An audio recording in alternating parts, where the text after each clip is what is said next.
right. Welcome to our Mochi Podcast, the only podcast rated R for Robin. I'm Robin, and today my guest is founder of Floppy, Chris, or JGAP. Chris, thank you for coming on, or JGAP, thank you for coming on. It's all good. I can be Chris.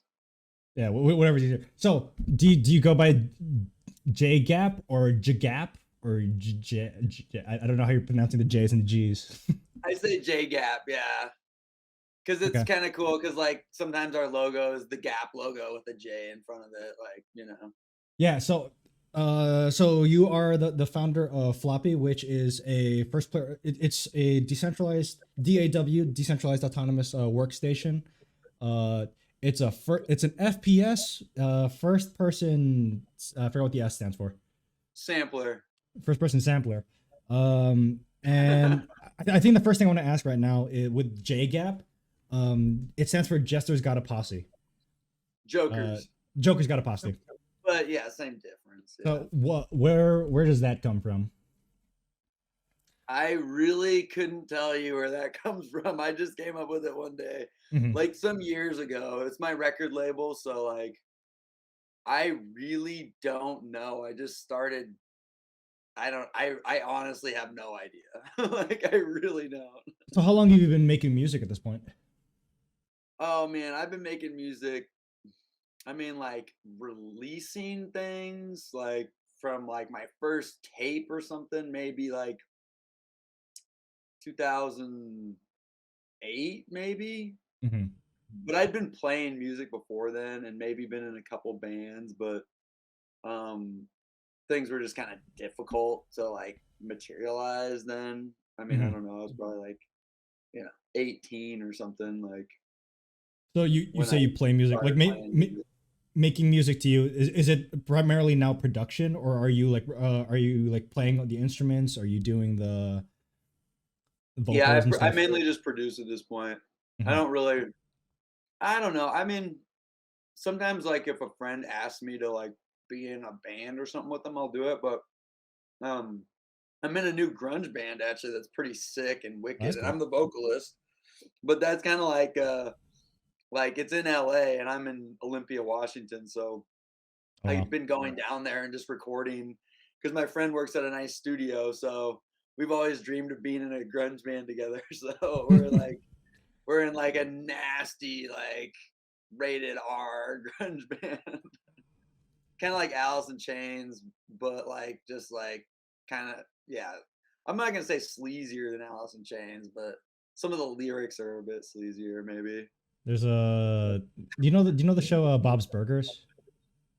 I do. I'm not that familiar. I've seen a couple episodes, but there's this one episode where this character comes on and he like plays in their restaurant, and like all of his music is like, all the women call me Tex, and I'm really good at sex. I'm good at sex. You're bad at sex. I'm good. It's really. It's not like that.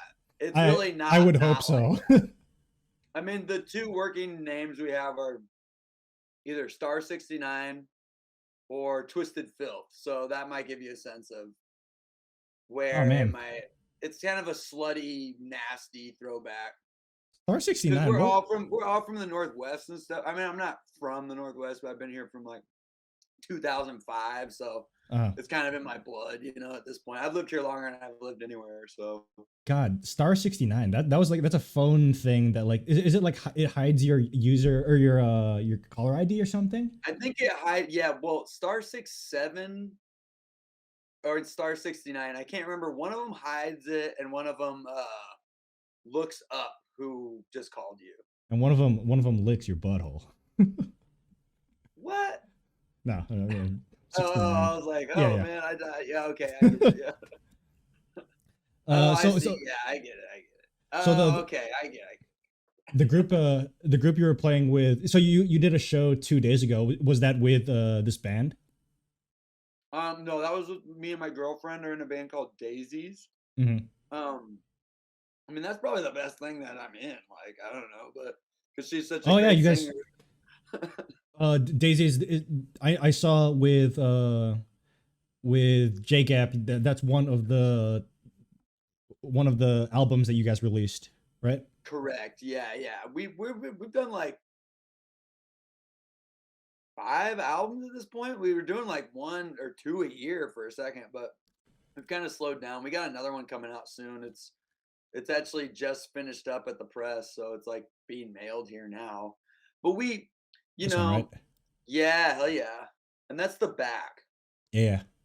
and that's the front. Yeah, I've Well, kind of glared out. I mean, yeah. actually, I got it right here. Yo, check this out. I love the like light dimension that you were able to like get in this Yo, like. thanks, man. I wasn't even doing having these here for this interview, but that's the record cover. I don't know, it's kind of hard to show, but What this is is the the one record before cover? that. Where's the photo from? It's my girlfriend, the singer Valerie, threw a Nalgene bottle with like kind of a shitty camera, but I just took a bunch of pictures through the Nalgene bottle with water and I was like splashing it around and it's like her mouth like all up close on the Huh, Nalgene bottle.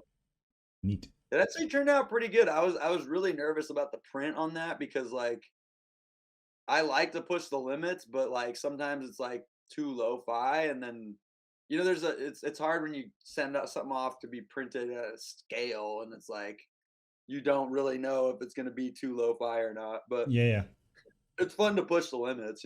But it ended up printing nice, so that was probably the sketchiest print I've ever done. I was like, "Oh In shit." your group, what do you typically play, or in groups that I Um, guess you participate in? I just produce basically the whole thing. Like we Mhm. have guest players and stuff, and right now my friend John DJ Rap Class joined the group like about 3 years ago before the pandemic, and he just was a fan and basically co-produced an album with us, and now he's kind of like a fixture in the band. Like the last album, we had like 3 producers kind of working on it, me being one of them. But Mhm. yeah, I basically like write the songs, and then well, me and Val write the songs also, but I basically bring her an instrumental, and Mhm. then we work on it together. But Yeah. So so you mentioned like kind of wanting to toe the line of being like experimental, but also worrying about being too lo-fi.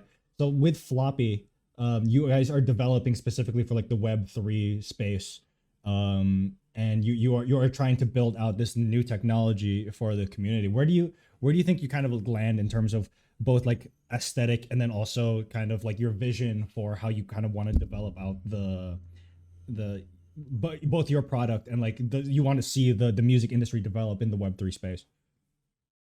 yeah, I mean that's a great question. I see aesthetically us fitting in. You know, okay, I'll just talk like a little bit about aesthetics. Like we're pretty rough around the edges and pretty raw, which I think is cool. Just like anything I've ever made is kind of like that. But I also try to aim for the stars a bit and like make it as clean as as clean as I can make it, Hmm. but without going too far outside and like paying for that. You know what I mean? Like Hmm. because sometimes that takes dollars to make stuff look corporate, but I try to make things look corporate, but then it's like rough. Hmm. So that's like a starting point just of my aesthetic in general, what I've been working with for years.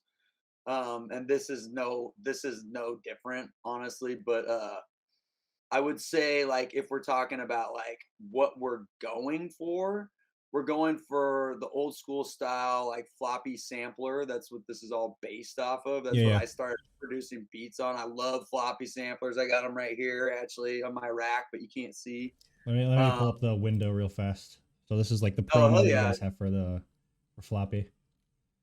yeah, and a lot of this aesthetic, like my friend Josh created a lot of the 2D stuff, and yeah, those are old jungle label rips that we did. Like that FPS is a rip off the Suburban Bass, the sick ass jungle label, breakbeat label, and Hmm. then that DAW is a rip off Scana's logo. So it's just a nod to that. But yeah, I do all the 3D stuff. But I would say so. We're going for an era, obviously, and I would say a lot of the crypto stuff now or Web3 stuff now is kind of like on the like inception Web 1, like, oh, this is like the like early 90s, late 80s internet vibe.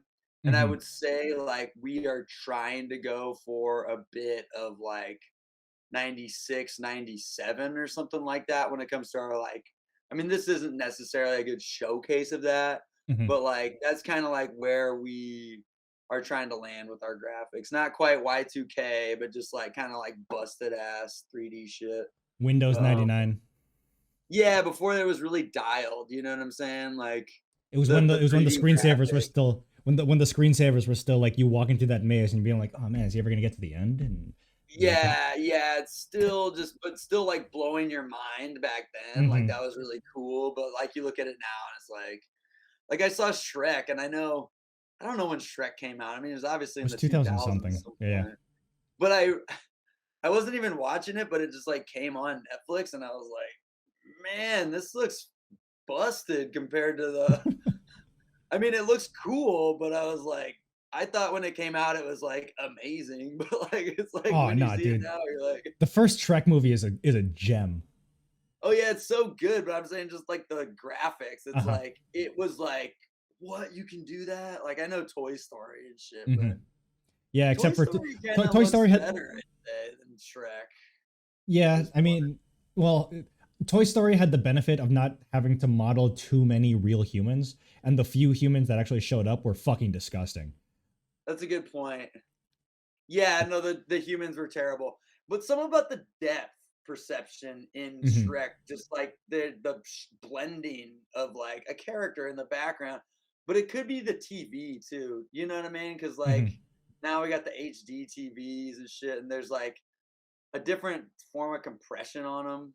Mm-hmm. Fortunately, our TV doesn't do that too bad, but you know that. Do you get that like seasick watching new old shit on new TVs? It's like or Mm, like a comedy, it like sucks the funny out of the movie. It's like I have the issue of like I don't like watch most shit on like Netflix or Hulu or anything. I'm usually like ripping something. I'm just like I'm not breaking the law, but I'm finding versions of movies, and I don't know whether or not the quality is supposed to match up with the TV that I got. oh yeah, you're like, what version is this? Yeah, Yeah, there's yeah. like the 480, the 1080p, the 4K, and like you don't, I just don't know whether or not it's supposed to be right for like the TV that I got, and so it's hard to Yeah. say whether or not I'm feeling. But like I feel also I've got bad eyes, so I guess that contributes to me not having to And some give too people much a don't shit feel it. about video I've quality. talked to people that feel this way that I do though, where it's like when you get the official movie on some HD TV, I'm like, this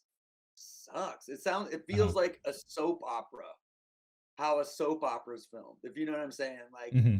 something about it's like an uncanny valley sort of thing, like and jokes just don't land.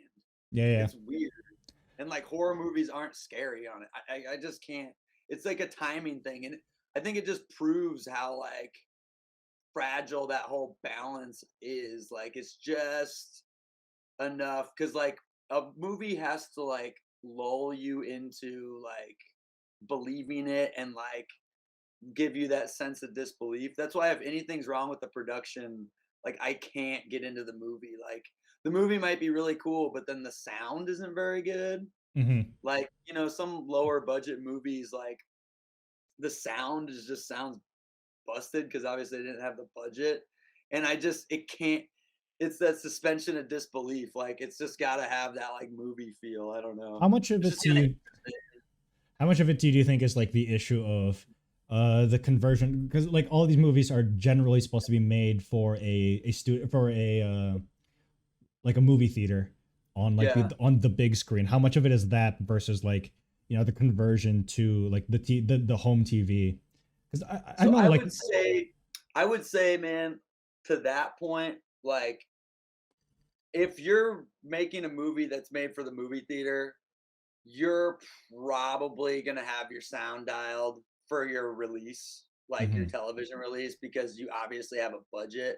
It's kind of more like a smaller budget thing. Like it looks pretty good, but the sound just doesn't have the highs. And it's like they didn't convert it right because they didn't have the money or they didn't, I don't know. You know, I'm not like an expert on that or anything, but I can just feel it. But I don't that know. like uncanny valley thing is when you take a movie that was before that period and you put it on the HD TV. I mean, maybe that's done. Maybe they've dialed it and figured it out, but man, I'm not tripping, dude. Like I watch movies that are like I would laugh my ass off and I watch it on there and I'm just like, no, like just like the splits, some about the timing, the Hmm. aspect ratio, the compression of like focal length. You know how like a soap opera looks? Soap operas have that certain feel, like the way it's Yeah, yeah, shot. yeah. I can't put words. I don't even know, but I wonder also how much of it would be like, because I've never actually like watched a home movie in like a room with like a good TV, like a super nice TV, yeah. and then also like a really like well planned out and really like well like prepared like sound system.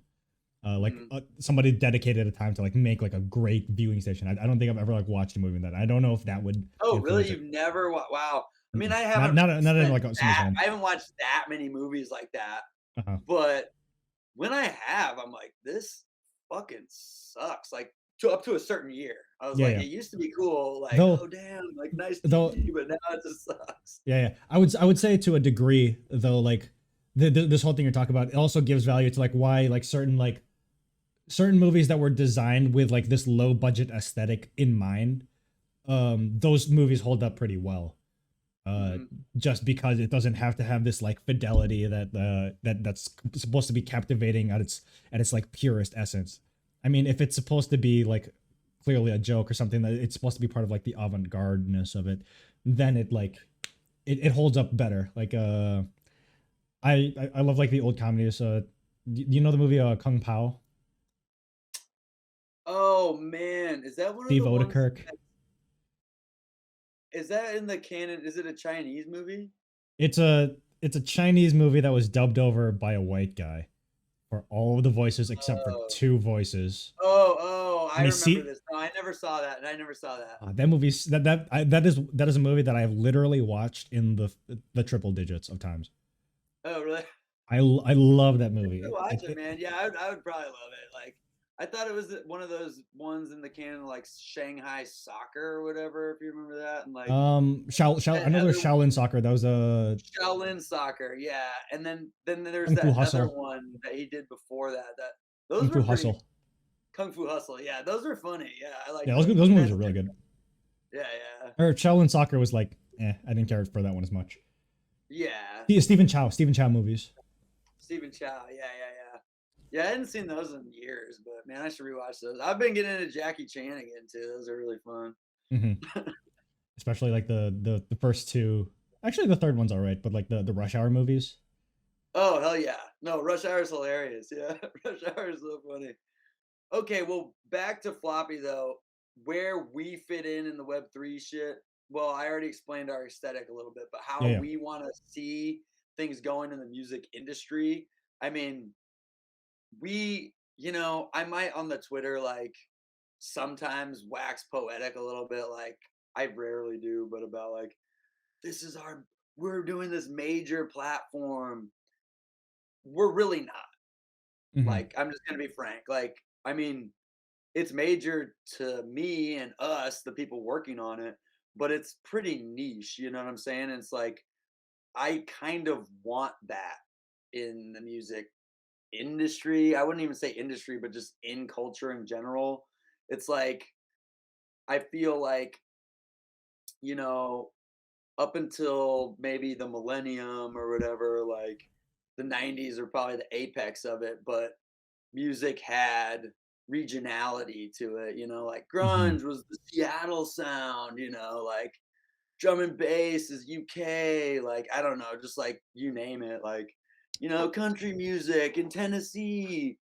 And now with the internet and just kind of like the oversaturation, and I'm just using that in strictly like objective terms, like it's a Hmm. saturated like space.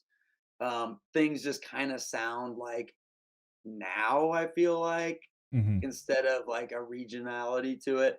And that was kind of inspiring to me about Web3 was kind of like, oh, you could have your own little, you could do it with Web 2 too, but there's so much energy in Web3. So it's kind of Hmm. fun to like go join that, and have your own domain your own thing going on that like you can set up all the rules about who owns what and how much money anybody gets and set up your own platform.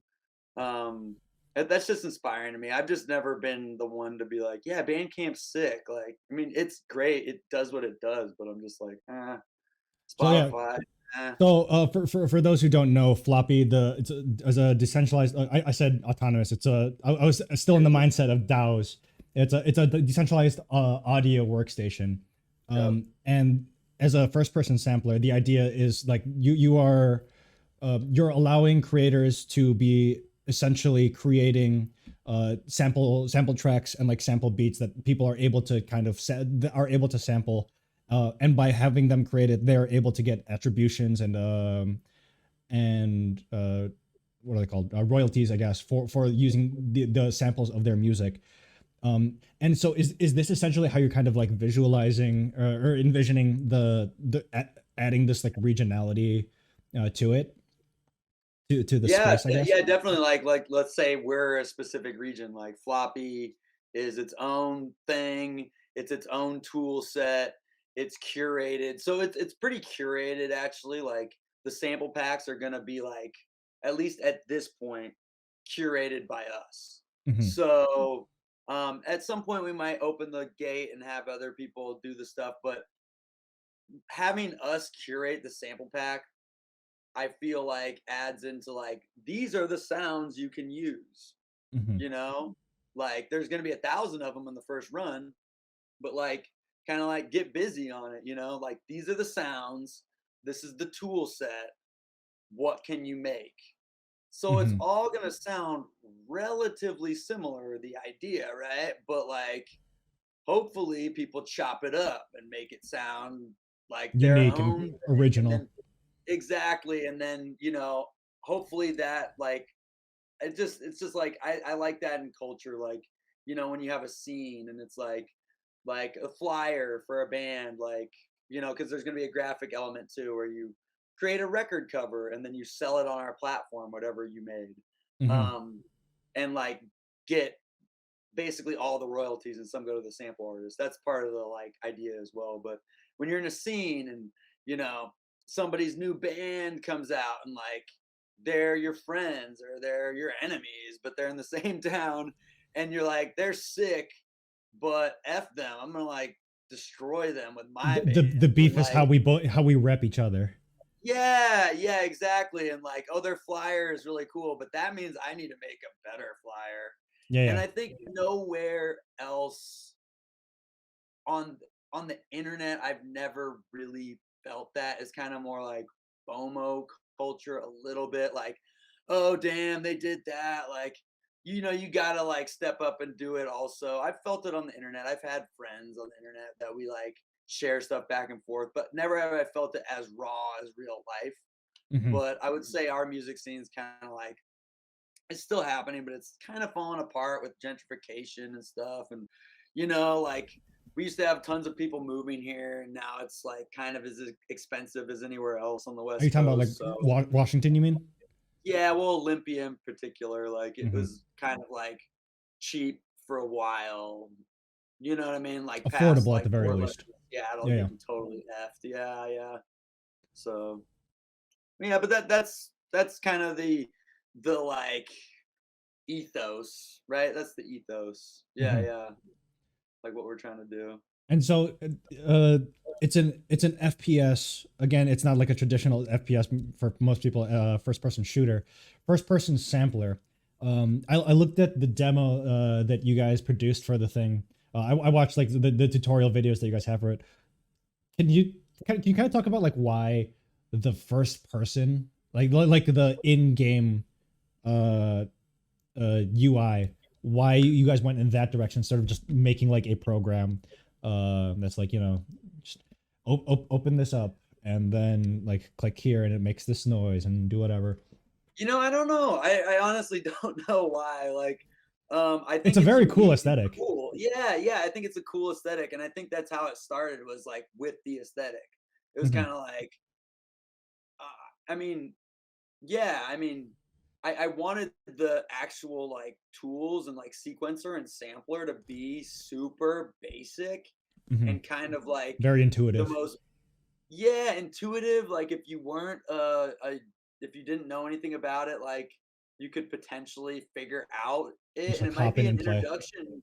It might be an introduction to like using a sampler sequencer in real life too. Mhm. So, you know, and I wanted the interface and the usability to be kind of like a very rudimentary MPC, kind of is Mhm. kind of roughly what it's based on. I mean, it's not really.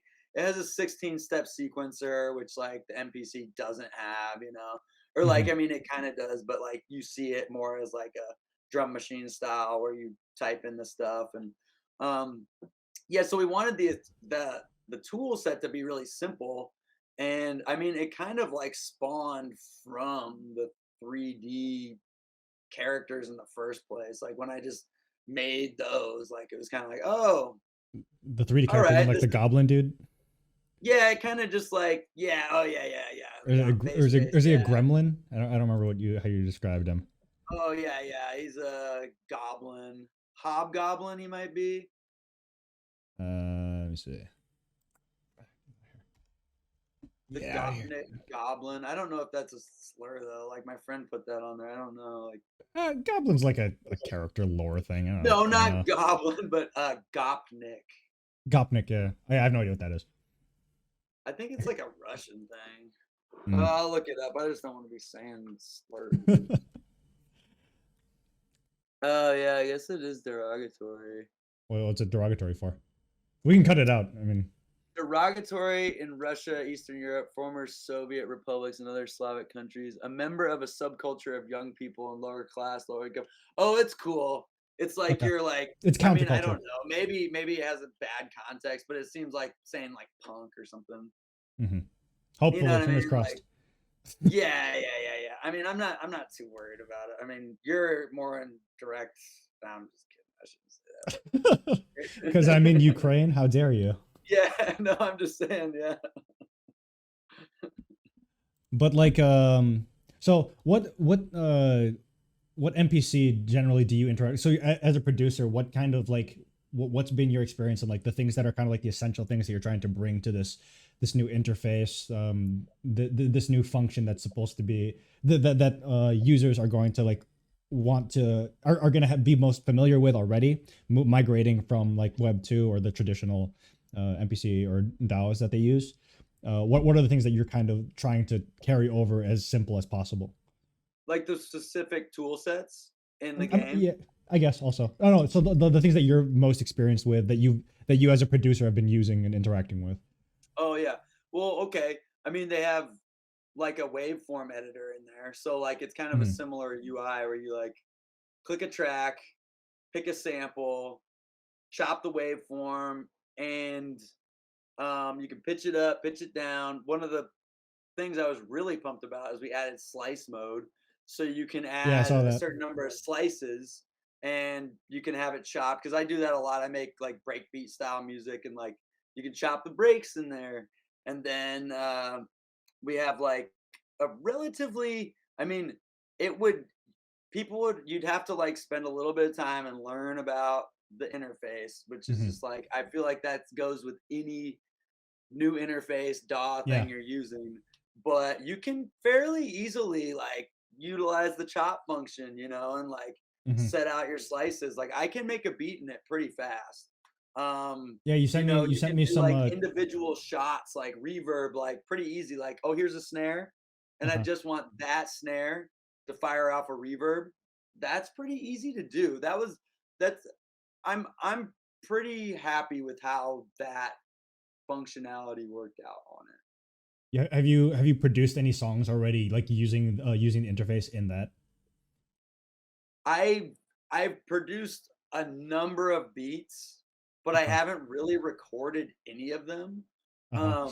because I'm literally building out the record function right now Mm. with a new dev that we just got, and he's awesome.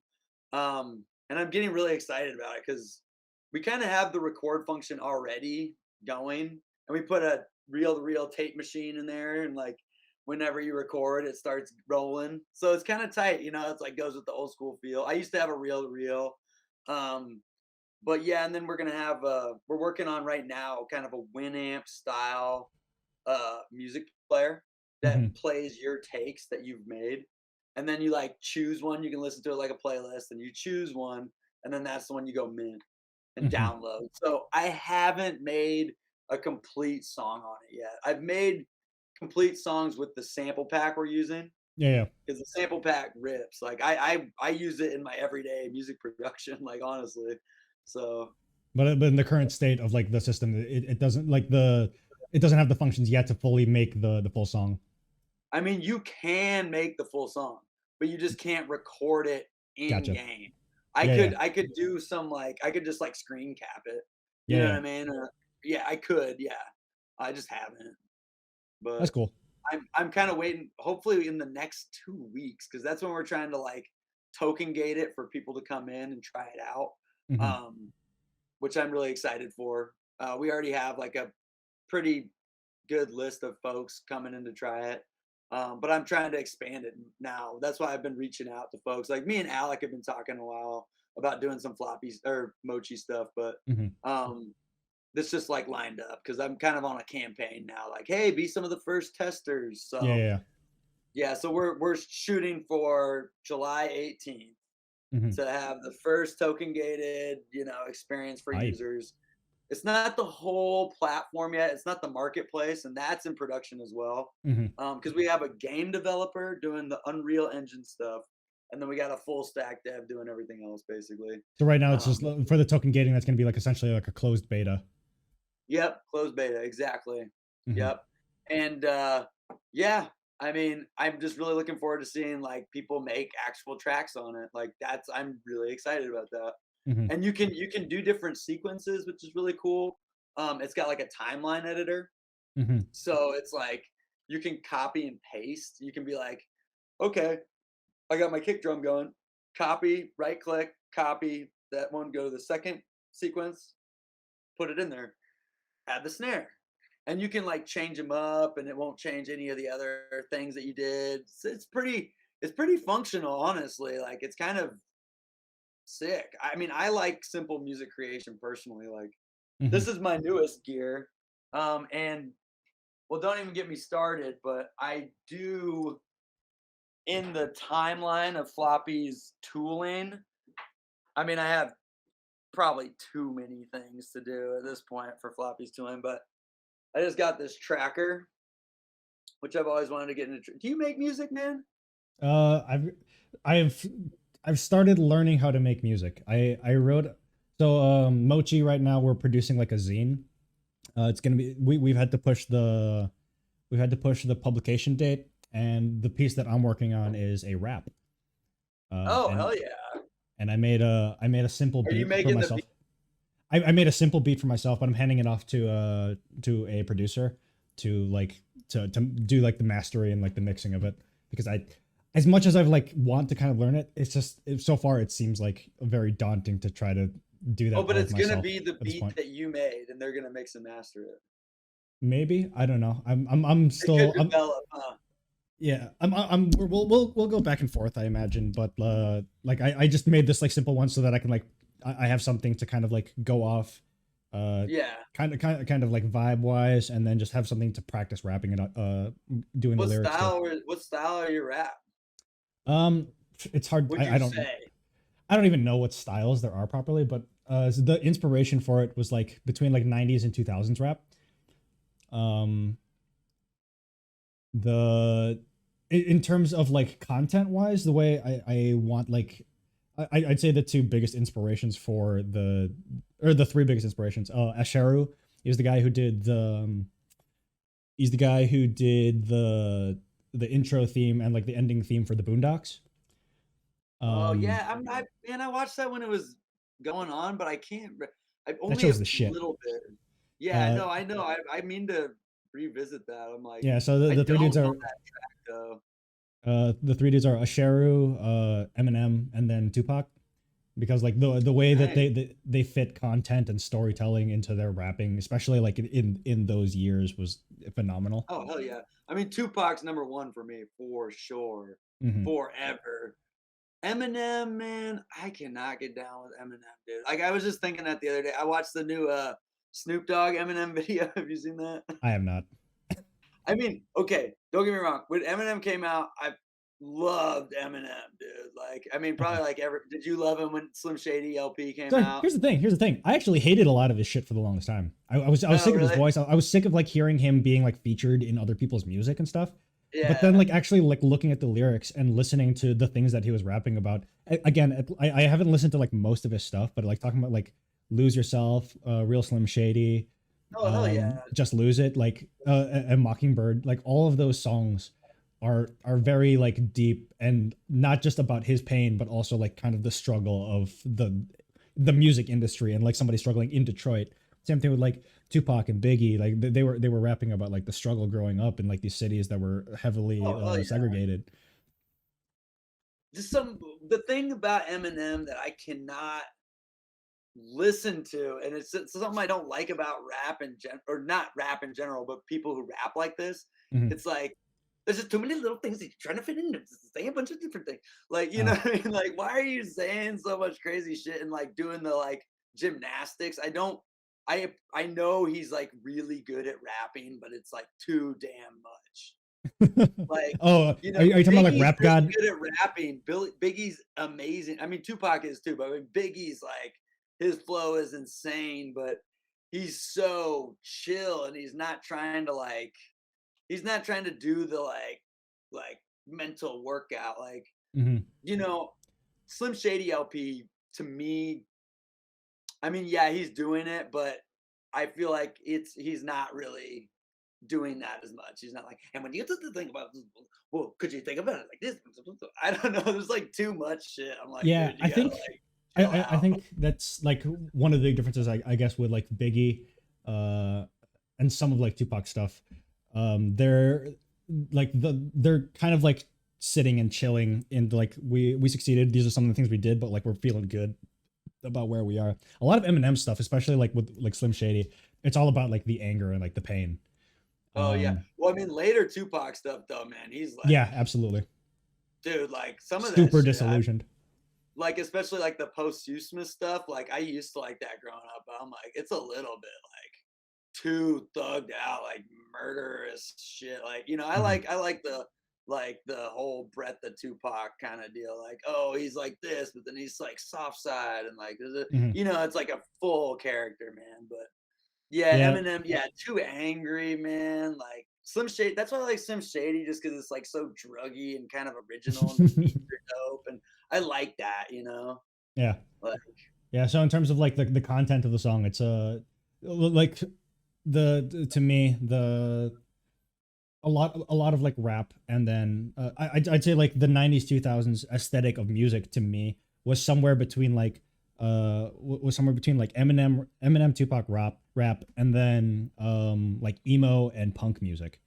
And they both tell very different stories of like the American experience, being like the inner city or and like the disparaged within cities, and then the angst and the suffering of kind of like suburban, like but the suburbs, but specifically white suburbia in my mind. And so yeah, the, for the sure. the the song that I wrote is about like the struggle and like the lostness of like being kind of an Asian in suburbia. Well, Because where are you the from, man? I'm from the suburbs of Chicago, northwest Oh, suburbs. nice. All right. And like I started writing it, and it came at around the time that like I had to go back to the States Oh, did you for some. grow up with Gabriel and shit? Because he's from Chicago too, right? Yeah, he's my brother. Oh my God, really? Okay, yeah, you guys do look a lot alike, but I mean, you know, whatever. Yeah, But oh, it's you guys grew. Oh man, that's crazy. it's always fun for people to find out the different like people that he's related to. That's dope, man. Hell yeah. But yeah, so I went back to the States for some family stuff, and then just like being back in the suburbs, it was just such like a relapse into like finding out the things that I kind of hated about growing up. there were some things that I enjoyed, but like there was so much about like how, you can't go anywhere without a car. Um, Yeah. there aren't people like walking around, like neighborhoods are dead. People don't trust each other. We grew up in a neighborhood that was functionally a suburban ghetto between two nicer white neighborhoods, Mm. and like I felt this the most probably going to high school, and we went to like our high school. My neighborhood was like kind of split between two high schools, both of them actually situated in like nicer white neighborhoods. Mm. And the whole thing of like my not knowing kind of like where I fit into this dynamic, because like I'm not like one of the I didn't come from like the super poor neighborhoods of the same suburb. There was like this huge like striation between like the different ethnic groups living in our neighborhood, and especially like being from the suburbs, you can't be hood properly. One, as an Asian, two, because you're also not from the city. You're not getting the suburbs aren't regularly getting constantly shot up, Yeah, yeah. and so we don't know where identity actually exists, especially with like TV. We see like Fresh Prince of Bel Air, Full House, Friends. Like, well, Friends I think technically happens in the city, but a lot of these shows, they portray this fictional America, where these their problems aren't real. They don't No, exist to 100%. people. Yeah. Um, That's why and so music like speaks to that, right? yeah, so It's like the only thing that speaks to that. I mean, mhm, for a kid, you know. yeah, yeah. Like I'm sure like there's literature and shit, but like you're not reading a bunch of books. I mean, I read books when I was a kid, but like I tried actively to not avoid necessarily them. about like my struggle, you know what I'm saying? Like Mhm. But then also like, so as an Asian American, like we're still struggling to find proper Asian representation in most media. Like I was clapping in the movie theaters watching the newest Spider-Man when I found out that like Tom Holland's Asian sidekick best friend, dude, he's actually Filipino, and I was like, yeah, a oh really? Filipino in a movie. Yeah, that's dope, man. I can't do the Marvel shit. I did see the new Batman though. But I mean Mhm. I'm not but what you're saying is totally I just like side note, like Yeah, no, it's I perfectly can't fine. do I mean I know Spider-Man kind of yeah has that, but that was very well put, man. Like honestly, like at least about like I mean, I felt a lot of what you were saying. Like I'm white, but like I Hmm. felt a lot of what you're saying about like just identity struggle and stuff like that, and like the like hoodness too. You know what I mean? Everybody Like felt like if you're like everybody was some angry, degree if of you're everybody like was some degree of wannabe. There was some like feeling of like, I am that's the not. cultural moment, like Yeah. TV and like everybody's doing the like. I mean, I had the baggy pants, I had the chain, I had all that stuff. You know what I Did you mean? And dye your it's hair like blonde, and did you bleach the I hair? know I never did that, but I used to gel it for sure. But like Mm, I didn't. Nah, I never dyed it. I've never dyed my hair, man. But nah, man, I had that too. Honestly, like not the exact same experience, but like kind of a school where it was like rich and poor, hmm. and a really, really like high school kind of mellowed out a little bit as far as the like racial issues, I'd say, but middle school was like Mm, felt like prison to me. And I've been to jail, but I've never been to prison. But like it mm. felt like we had no windows, Jail is that hold a like lot of you're technically in cops. holding? Yeah, yeah, yeah, exactly. Yeah, yeah. Hmm. Yeah, it felt like that. I don't know. I moved from Iowa, like so I got family in Chicago and stuff. It's pretty cool. I love Hmm. Chicago. But like uh I moved to Texas when I was in like 6th grade, and that was a really hard transition for me, man. Mm, Like shit wasn't that great.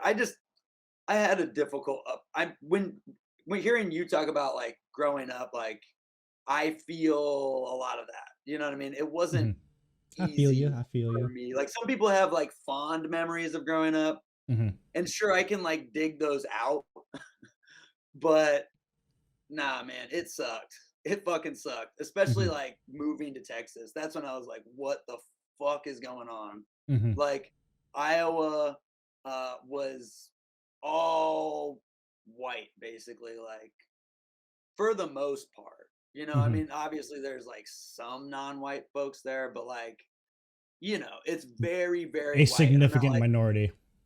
yeah, I'm not like, yeah, it was white, that was sick, but like, you don't fucking realize what like racial shit is out there until Mhm. you're like in it, you know what I mean? And like, Yeah, and especially in it the South, it's like fucking, I mean, it's brutal in Chicago, man. That's a very segregated city. mhm. But like, it's fucking so segregated in Texas, dude. Like, oh my And God. Like, it like certainly lulls you into this the narrative of like, oh man, racism doesn't exist anymore. I can't believe people yeah, are still like, cause talking about it, you you know? don't see it at all. You're Yeah, like, yeah.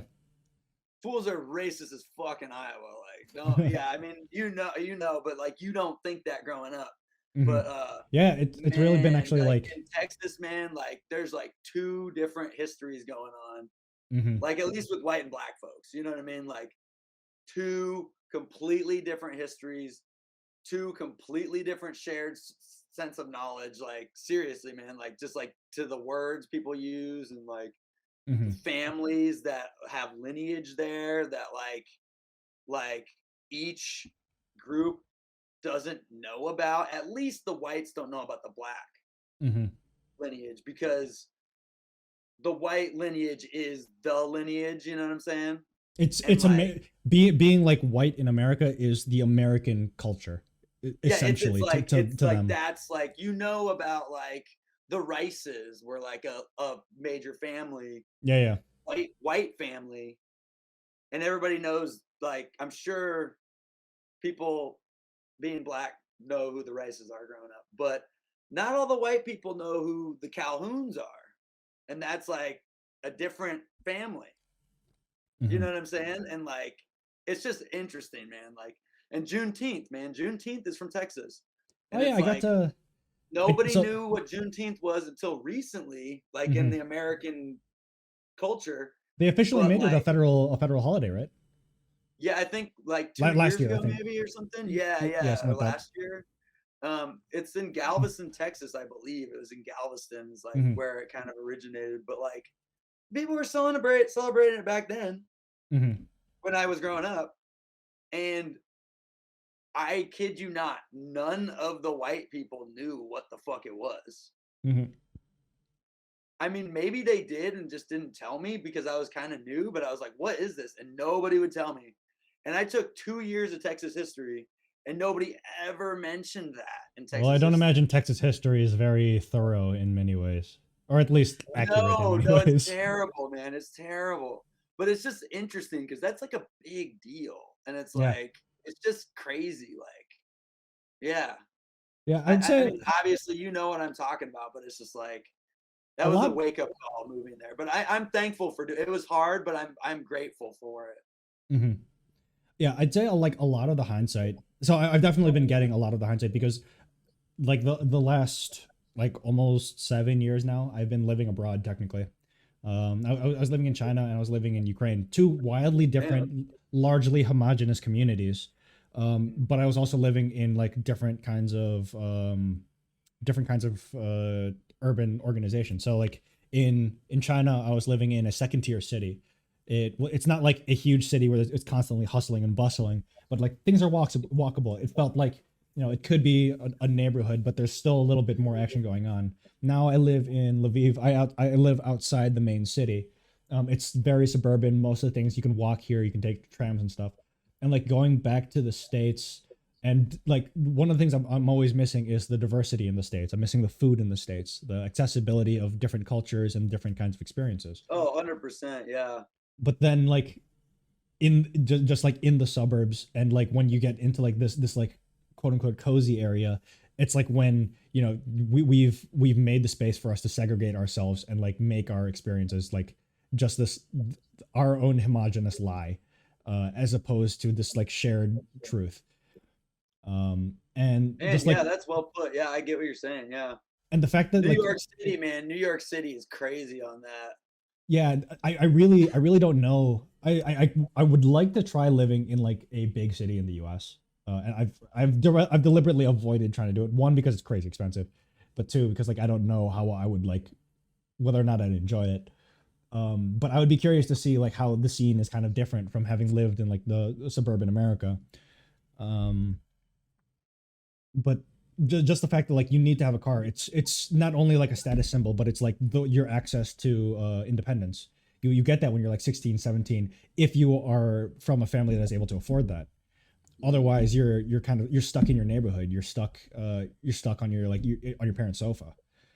Yeah, And that like does suck. Yeah, no public transit and shit like that. and because you don't want to be your parents generally when you're growing up, they don't want you walking around. They don't want you biking everywhere because like all of the news is telling you your kids are gonna get kidnapped. They're gonna get raped. They're gonna get chopped Yeah. up and sold on the dark web. Yeah, yeah. But like in Ukraine, like there's a school nearby, and like kids go home from school, they just like walk. They go to the supermarket that's just like across the street. There isn't nearly as much like everybody like constantly watching each other, but part of that is like, you know, as there are more eyes outside because people are walking around and actually living, and they're able to go around without a fucking car.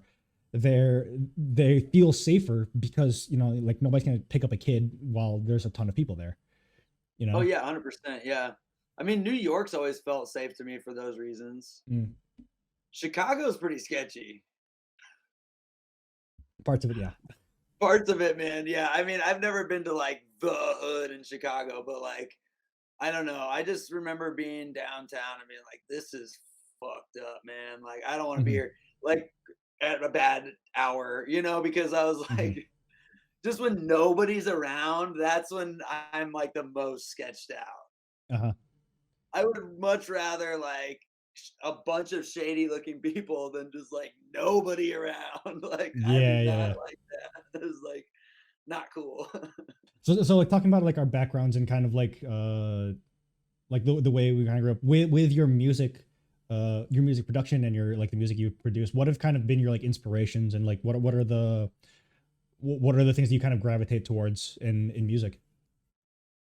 Man, that's a journey, right? Like I don't know. I've gone through so many phases and changes, and I don't really like abandon any of them. But like the past like 5 years, I've been pretty heavy Changes. into like what's that? Oh, changes. Changes. Yeah, yeah, exactly. But I was also thinking Willie Nelson's phases and stages too, Mm. or I think it's that's what it's called. But man, yeah, I mean, you know, I love Southern rap. Like, I love Houston Southern rap. I rap. love Memphis rap. Like, that's kind of like my main shit. Like inside. I mean, also grunge. Like I would say is like my main shit inside. Can you I don't think I've ever heard of like Houston rap or anything. Can you recommend any Houston rap, artists? man. Oh yeah, yeah. Like Fat Pat would be a really good place to start. Fat Pat's super dope. The Botany Boys are really cool. Yeah, Fat Pat, dude. Like he's probably my dude. Like he's sick. What song would you DJ recommend for me, check? Screw. DJ Screw. I mean that first one's great. I mean, okay, 25 Lighters. You know that song, 25 Lighters? 25. It sounds familiar. I don't think I know the song Look off the top up of my head though. Fat Pat's on this track, but look up DJ DMD 25 Lighters. You might know this song. This is like this will play like this is a classic. Lighters, right? Yeah, this one. I'm probably gonna have to like. Love it, man. I'm probably gonna have to cut the audio from this. I can still pay. Got 25 niggas on the dresser, so pay.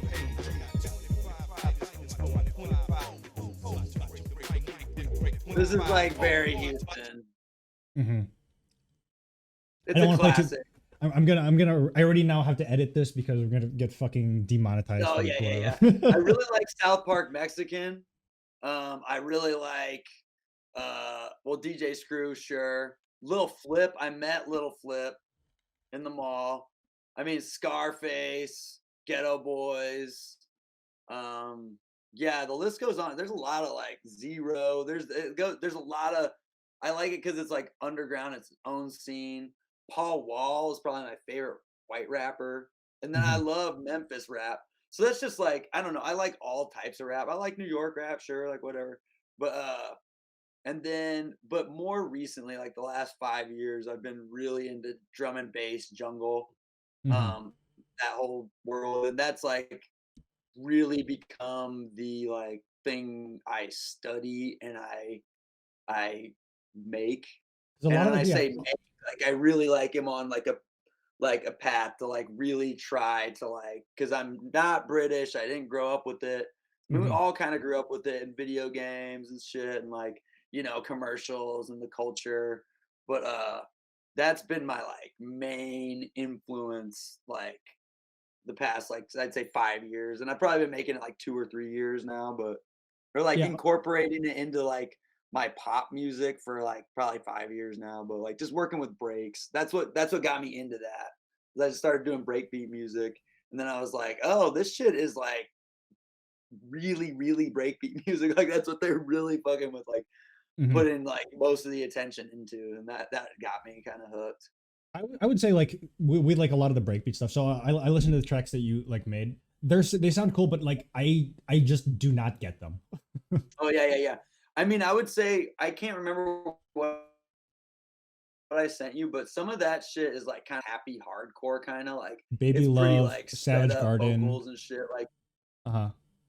yeah, Underwater Madonna, the Verve yeah, strings. that those are yeah, like really sped up, like kind of smoking crack. The Verve string is kind of more like a little on the jungle techno tip, a little bit more. Hmm. Um, but like, yeah, I don't know. I would be switching up the styles. Like that release I sent you is kind of like uh a certain thing, but I don't always do like that. You know what I mean? But Hmm. I do fuck with like happy hardcore and stuff. But Where do you kind of like start when you're making music? What is your like do you have like a thing that you kind of got going in your head and like, oh, I want to start with this, or do you just like start playing and pressing buttons and then like go from there? I usually start with a sample. Uh, Like that's been my go-to, but sometimes I need to switch it up and not do that. But like, yeah, I'll be like listening to music like, oh, I gotta sample that. You know what I mean? I really like I mean, it can be like it doesn't have to be obscure. Like I don't care. I'll just loop something too. Like sometimes like not even chop it up. But more lately I've been starting with the breaks though, because I've just been trying to get better at like doing my chops and stuff, like with the tracker. The tracker's kind of changed everything for me, honestly. mhm. So yeah, I've been starting at like the bass or break lately, which just to change it up a bit, not to just be sample digging the whole time. What kind of like appeals to you about like this music style? Um, Because if you're I going from like like the if roughness, the rawness. I like the history of it. It's all super dope to me. It's like city, and at the same time, it's like kind of like futuristic and like, I mean, like most of the stuff I would be making is like encapsulated in a certain time. Like I don't really go past a certain year of stuff that I listen to necessarily. I mean, if it has the sound of the earlier stuff, I'll still listen to it. But I don't listen to a lot of like harsher sounding drum and bass, or even like kind of liquid drum and bass of the 2000s, kind of later. I don't really, and I use liquid lightly. I don't even know if that's what it is, but just kind of like ultra produced stuff. I kind of like the more roughneck style that's like um it's bombastic. It has like comedy, and it's like also like terrifying, and it's hard. I like mhm. that it's hard, you know. And it's fun. And yeah, man, basically all those things. It's kind of like the perfect medium in my mind, like a perfect medium, because anything goes, Uh-huh. which I think is really cool. Do you have any concern about like the development of like AI stuff in like both the in art generally, but then also like specifically like the music field where like they're generating like beats that are very similar to what is like pop music or for or just like sampled like very sampled Uh, produced no, music. I don't care about that at all, man. Because honestly, like I think I don't like 95% of the music that's made right now anyway. Hmm. Like straight up, man, just being honest. Like I just don't like the thing where it sounds like everybody's using the same plugin. Hmm. So I feel like we're already there. Like whether or not it's AI or not, like I feel like there's so many musical tools now that just like can help you make professionally sounding stuff like easier and easier, Hmm. which is kind of whack to me. I mean, it just doesn't have the soul. So, like, I really give a fuck about soul in music. So, if you make music that way, I just don't hear it. And like, so no, I'm not worried about it because I'm already like so jaded that I couldn't be any more jaded. Like, you might as well just it sounds like to me that they're already doing it on AI. So I would but be worried, but I'm already cynical. yeah, I'm already like, what, me worry? You know what I'm saying? Like it's already so whack out there. Like I'm sorry, it's whack. But like I used AI today, man, before we got on this call. There's this thing called AI, and they've been doing this for a while, like stripping, I want to strip the drums out of this track or strip the vocals. But this is the best one I've heard. And I just stripped a Tupac track, or Tupac had sampled it. The Keep Your Head Up, that one. Child, things are gonna get easier. Yeah. So it's like a Zapp and Roger track, and like I just stripped the drums from it and like just used that sample, and I ended up double timing the drums and chopping them and doing it, and then extending the main sample. So I just did that before we got on the phone. But the dude, la AI is sick. I'm all about like AI shit that's cool. But Is it, like, does this like concern you? So in terms of like what you're building out with Floppy, part of the idea is to be making sure that the people that are getting sampled and stuff are getting like properly credentialed. Do you think this is in any way kind of like conflicting with what you guys are trying to build out, or what you're hoping for to kind of like rectify, I guess? Yeah, we are trying to. I mean, like my main goal is to like. I mean, I think it's like kind of hypocritical to be like, these sample artists should get paid because like a lot of the stuff that's being sampled in the first place is like not getting paid. So it's kind of like, where do you draw? Oh, we drawn the line here now. Like, oh man, like that break's been used 1,000,000 times. Is that drummer getting like $1 million? No.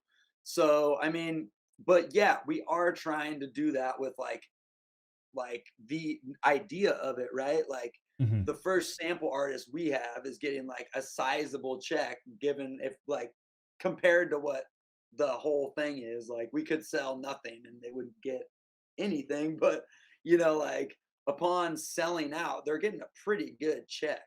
Like and then plus and they would really get like technically some royalties for anything that uses those samples.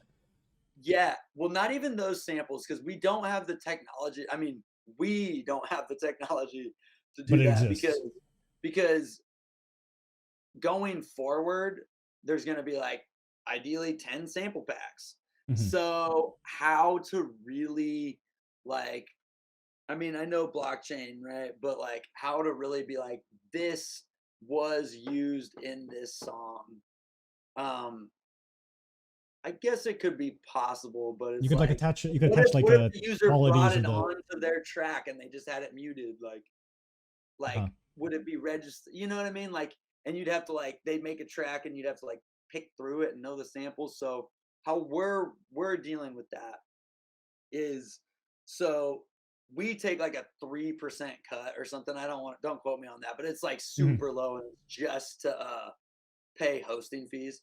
But I believe something around like, okay, it's like 12% goes to the artist. I can actually pull up the pitch if you'd want me to. Oh yeah, sure. Oh yeah, we got the breakdown. Yeah. Okay. Yeah. So nice. Yeah, I was right. 3%.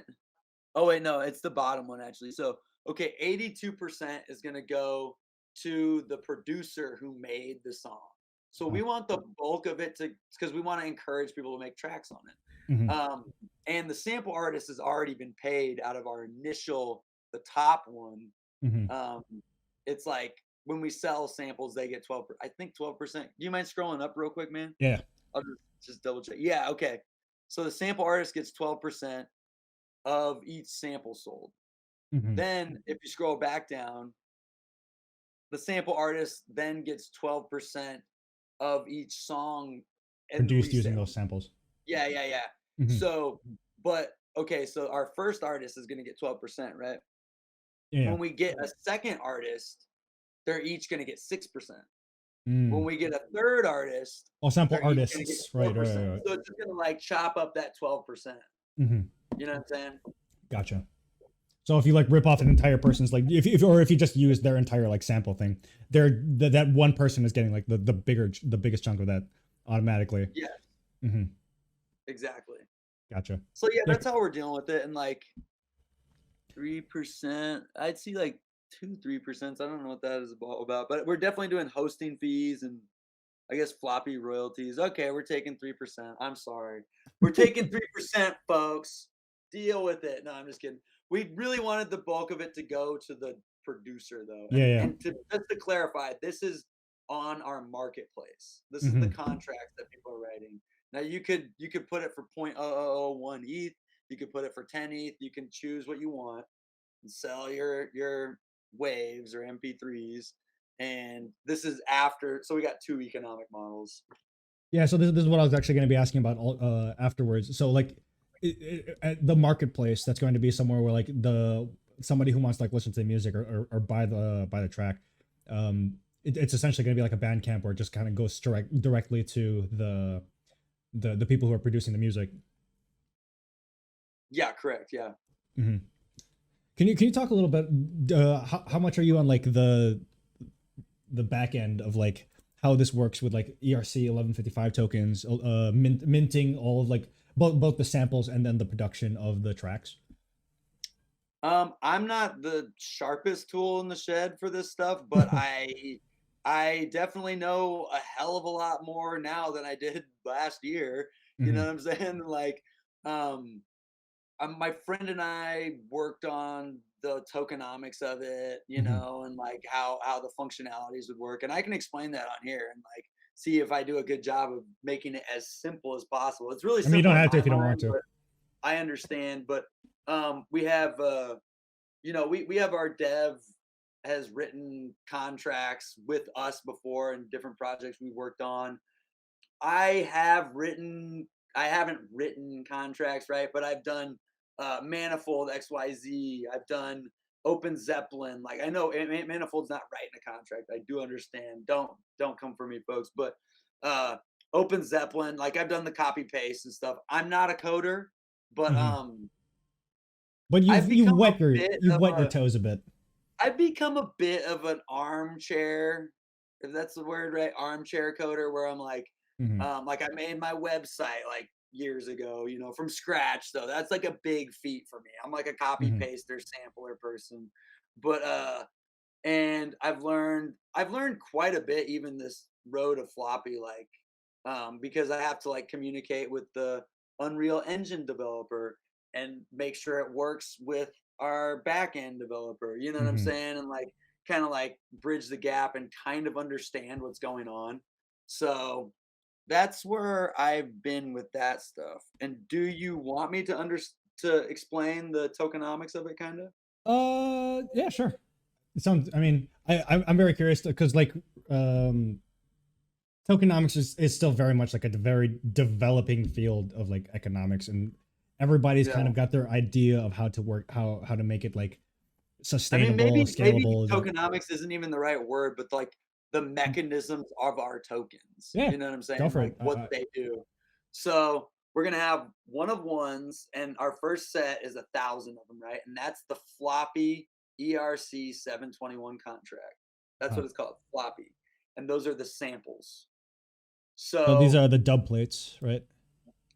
dub plates, not quite yet. Okay. So we have 3 tokens in our thing. So the Floppy is kind of the holy grail, right? Because this is kind of like the jump off.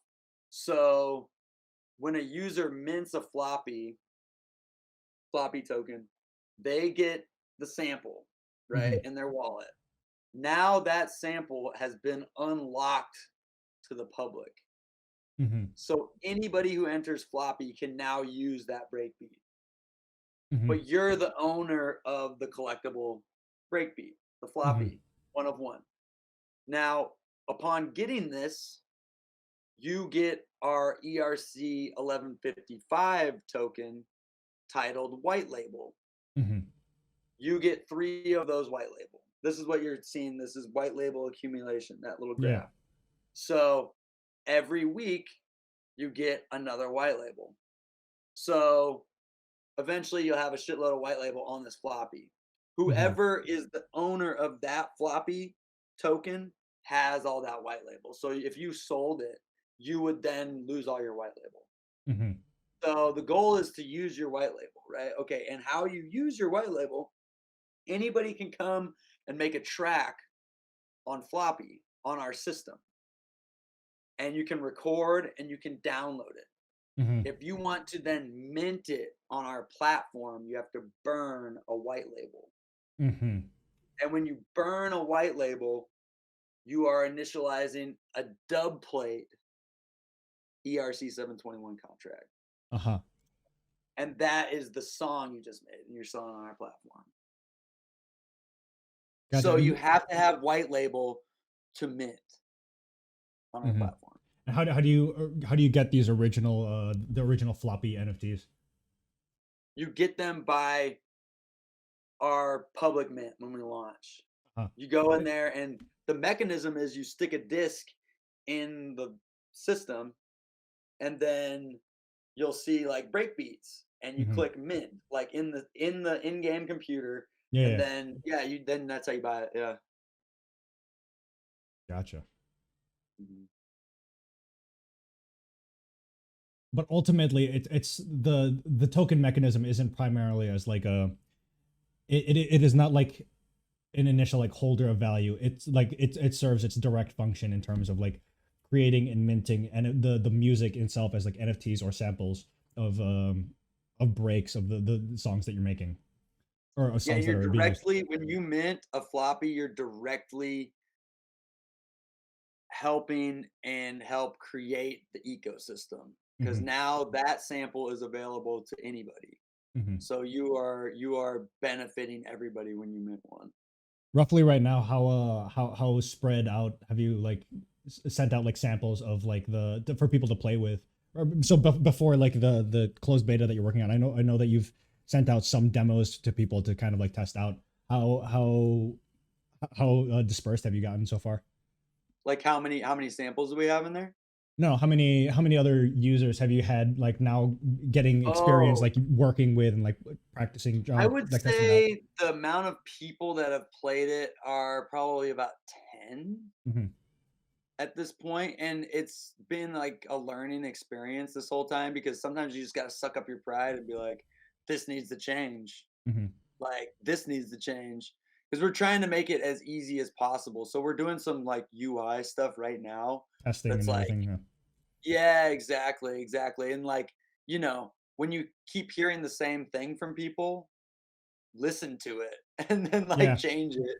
You know what I mean? And like figure out how to change it. So that's been a really great learning experience. I don't know. I'm not so much like, no, this is the way it is. Like Mhm.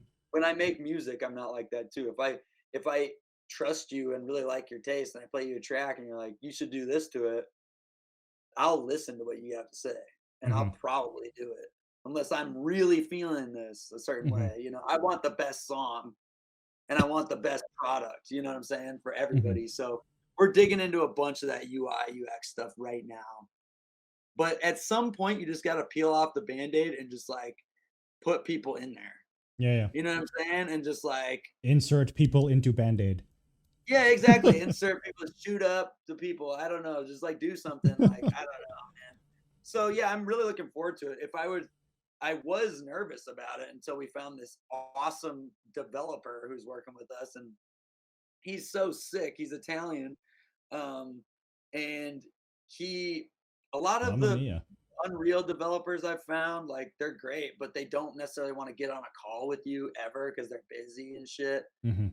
This dude wants to be on the call like the whole time he's working, which is really cool. So he can be like, "How do you like this?" And I'm like, "Oh, maybe do this." He's like, Mhm. "Okay, cool." Because Very that's the responsive to like quickest and direct easiest feedback. way to do it. Yeah. So Yeah. you don't have to like wait for responses and upload a 3 GB program and download a 3 GB program. Yeah. Yeah. Yeah. How actually has been like the development because like you are primarily like working on like a game and interface on top of like this marketplace and the token functions that you're trying to build. How has this been like so far, at least on your side, for like working remotely, developing this in like in this like climate right now with you know, right now we're kind of in like a ETH winter, or we're in a crypto winter, and last year it was all just everybody was working remotely, especially because of COVID and stuff. Only. What? I love the crash, man. I'm not gonna lie. I'm not a crazy holder. I have some shit, but Mhm.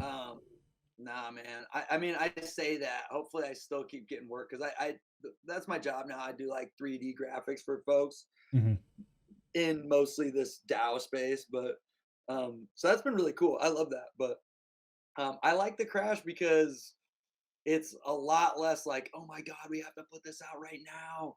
It's Mhm. more like, oh man, like it's all good, and you know, I don't have that deep of pockets, so I'm not like I'm funding this whole thing. Like Mhm. I'm funding this. You know, we got a lot of people working on spec, but our team's really small, Mhm. and like it is hard as hell to find a Unreal developer. I'm not gonna lie, that was really hard. Mhm. But thank God we found Mateo. He's sick, and I would work with him like for a long time. We have a lot of plans. We want to keep building through our launch. Mhm. We want to Yeah, I launch mean, of and be course, that's building. the new model right now for development cycles. Is that yeah? I mean, that's what I want to be on because I got too many ideas, man. We want Mhm. we want the floppy app, you know, where Yeah, it's yeah. like, and this doesn't sound hard. I don't think it'd be this difficult, but all it is a feed of all the music on the platform. Mhm. I don't even think, you know, maybe I'll change my mind, but I don't even think I want people to be able to buy anything on it. I think it should just be strictly you can listen to the music on the platform. I think that'd be dope, man. I just want to like change up certain aspects of this whole, Mhm. you know, like buy this, buy that, like Gotta have fuck a that. Like, subscription service. Da, da, da, da, da, da. yeah, listen to music. Like that's cool. Like Add your we have a email. way Get you a can buy million stuff. emails that you don't ever want to read. We have a way you can buy stuff. Mhm. We are aware we have to make money, but I think free giveaways is dope, or just like, hey, here you go. Like, I Yeah. don't know. I don't know if that What? answers your. I don't even remember the question, but Oh. how it's been with development. Yeah, man. Well, settling on Unreal Engine, I don't know how that even happened, but we wanted to do Unity for a second, and it wasn't working out. And then we wanted to do. We really wanted to do WebGL or whatever, like have like Mhm. our shit like on whatever that's called. I don't know, but just like where it's like Like, all written in code. But that was really hard to find a developer to do that. And was it OpenGL?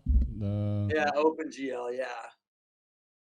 Yeah, I mean that was like kind of what we were shooting for at first, but just like and that was months ago now, like almost a year ago, like looking for that. But Mhm. we just settled on Unreal. We found a really great guy on Fiverr and he's top rated on Fiverr, folks. He's really sick. His name's Stefanos in Greece. And that working with him was dope. And now working with Mateo, I mean, we can still work with Stefanos. He's just super busy because he's like, he's got a full time job developing games and he does Mhm. Fiverr. He's top rated on Fiverr.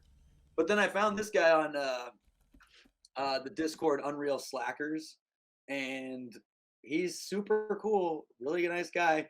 And people that have almost worked on this with me have opened up Stefano's work, and I really, really have I appreciated his work before, but now looking at what he's done on the back end is insane. Like the amount of work he's put in. Like so it's really hard to get somebody to like read all of that and like detangle like what the hell's going on.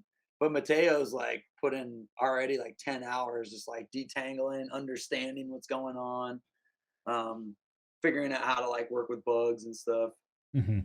So it's been a really great learning process. I'm not gonna lie. I mean, it's been stressful at times. Like, oh fuck, we need somebody by this time and like all this shit. But I don't know, man. I joined a gym, so I just go work out at the end of the day and then Mhm. forget about it. So I'm curious also with the like you have background in music, you've done music production. What has been like your like the impetus for you to be developing specifically kind of for the Web3 space and like your interaction with like the crypto space and you know. Um, Well, I mean, I was a bartender before the pandemic. I've been like almost every job, like not every job, but I've had a lot of jobs. I've been in the service industry for 10 years, 10 plus years. Mhm. I'm so over it. And the pandemic hit, and my friend Peace Node, I'll keep him anonymous, but he's great. Shout out Peace Node. He's like really busy in the space. Like, he's dope, but he's my friend IRL. And we've worked on music together before. We've worked on graphics, and he would just come over to the house and we were working on some t-shirt stuff. And he kept, because I was learning Blender during the Mhm. pandemic because I was like on That's cool. unemployment and all that jazz, and learned Blender like just at home, and because I just wanted to make some cool shit in there. And then he'd be like, "Man, he's kind of the Pied Piper of a lot of our friends. Like he's gotten like I honestly like 10 plus people into this whole ecosystem. So Mhm. it took months though. I thought it was so stupid. Like, and part of me still kind of does, but like I'm not gonna lie. But I mean, I really like some of it. I really like meeting people like y'all. Honestly, Mochi's like kind of the sickest shit, but a lot of the like NFT collection, like pump and dump shit is Just just like the so hype obnoxious trains to and me. like Yeah, and Bored Apes. I mean, I don't even need to say it, but I Mhm. did just watch that Nazi documentary on them. Did you watch that? I did not. Is this on Netflix or something? No, no. I mean, it should be. It's on YouTube. Man, it's like they got. I'm gonna drop it in here, but I'm gonna keep continue this conversation. But yeah. So I just basically posted some stuff on a small ass Polygon thing, um, and I made about $500 in Polygon. Pretty dope. Like I was like, what the fuck, seriously? And that just I was just kind of hooked at that point. And then he got me into song camp, and I started doing song camp stuff, and um, made a little bit of money doing that. And I was like, this is kind of cool. And then I just, I went down the rabbit hole, joined like a million discords, and you know, kind Popped a of few find red my way pills. around the space and shit, and just, Mhm. and that's what I'm doing to this day, honestly. So the way you got in touch with like Mochi, so you guys were you was Floppy also I think it's part of like Seed Club cohort That's 4. how we got introduced. Yep, yep. And then like just they were everybody was cool in there, but just like when we'd like break out, like just I don't know, I just felt like a similar vibe with a lot of the Mochi folks. Like, I mean, I did with a lot of people in Seed Club, but I Mhm. just really like I just became friends with like all of them. So it was just cool. Like, I don't know. It kind of reminded me of a little slice of Olympia, kind of like the DIY, kind of how you have this like lo-fi setup looking like this would be like kind of like an Olympia thing. Like, you know what I'm Mhm. saying? Like, so it just kind of made me feel like, oh yeah, y'all don't take yourself as seriously as like not anybody at the Seed Club, but just like, like some of the like speculative parts of like Web3 and shit like that. And like Gabriel did like read poems for demo day, Mhm. like read a poem. And it just felt like really like confident. I was like, that's dope, man. Like I get what Mochi's about. And like you're making a rap. I understand what y'all are doing. You're like, oh, let's do stuff like push ourselves outside the box and like Mhm. hold each other to account for that. Like, I just think that's cool. And that's how I met y'all or met, you know, The Mochi community. the Mochi community. Have you done any like journeys or anything in Oh my gosh. I in started Floppy before one then? and literally like, dude, kind of a bummer, but literally like 2 days into it, the people who started the journey like both quit Oh. working with us, so whatever, it was all good. But Mhm. so I mean we just finally shut down the journey, but it was like a constant reminder like that he had quit. It was like, Oh. oh, bringing like slash slash slash slash. So I mean, but whatever, I think it's a really cool idea, and I want to we have a new crew actually, which is really tight, and um I want to like do a foray into that and do a journey, but we Mhm. really want to get on a custom journey at some point when we have more users, like when we launch and stuff. Mhm. Um, and do a beat a week or something like that. I mean, a beat a day would be sick, but I mean, you could do a beat a day. I think in terms of Maybe like not a song a day, but you could do a beat a day. I think in terms of like goals with like some people do like you know, I need to read through like a full article in the course of a week, and you just like with each report you're kind of like talking about how much progress you've made with like a beat. What did you do? Like yeah, that's what's or like setting like a 20-minute or like a 30-minute thing practicing X, Y, or Z. Yeah, no, that's yeah, I hadn't thought of it that way. Yeah, just kind of like a general like, hey, what's up? Are you guys using this? And Yeah, it so would be how, really cool to have like hey, I figured out how to do this on here. And then like another user can see that and be like, oh, really? How do you do that? Like that is the dream for me for Floppy. And Mochi would help bring that out of people, I think. yeah, I think like, that was for my me is like a conversation of like how we hacked it, because uh-huh. I already know ways you can hack it. Can you do you want to plug the Floppy Discord, or for like people who are Let's do interested it. in Yeah, like want to hop in? Let me get an invite link. Oh, you don't have to do it for me, Yeah, but if you that's the thing. I gotta. Oh wait. Oh, but I sent it to you, right? Or you oh, I already gave it to you, huh? I think so. Maybe I didn't. No, it's not. Yeah, It's I not the gotta one you get sent me. better at that. This has been really great for me to like, uh, work on like marketing and stuff. It's a thing Because everybody's with got my to. music, I've never been like, hey, listen to my music, listen to my music. Like I'm not like that.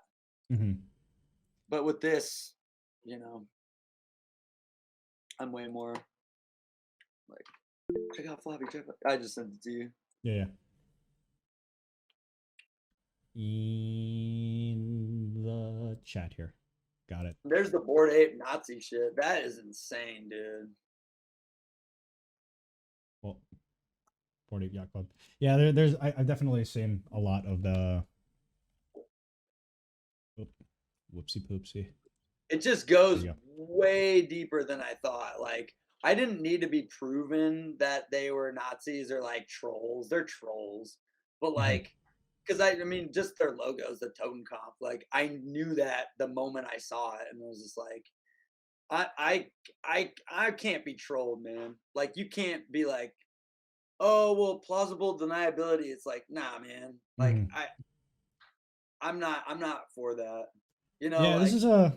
everybody has to prove shit and say, man, fuck that. Like I know what you're doing. Like I didn't know as deep as it went. It goes deep, man. But like crazy shit. They're like all learned and shit. But man, like the Totenkopf, man, I don't know. I think this is one of the things that.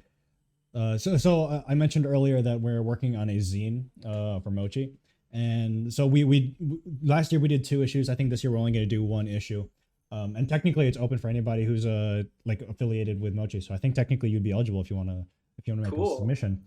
But right now, so the theme is non-binary, and like one of the things that we really want to do is kind of like with the submissions that we're making and with like the entire publication, we want to make like a statement of kind of like these are our arguments and our cases, our personal cases, and like our kind of our values that we as a community kind of like want to put out there about this topic, about this issue.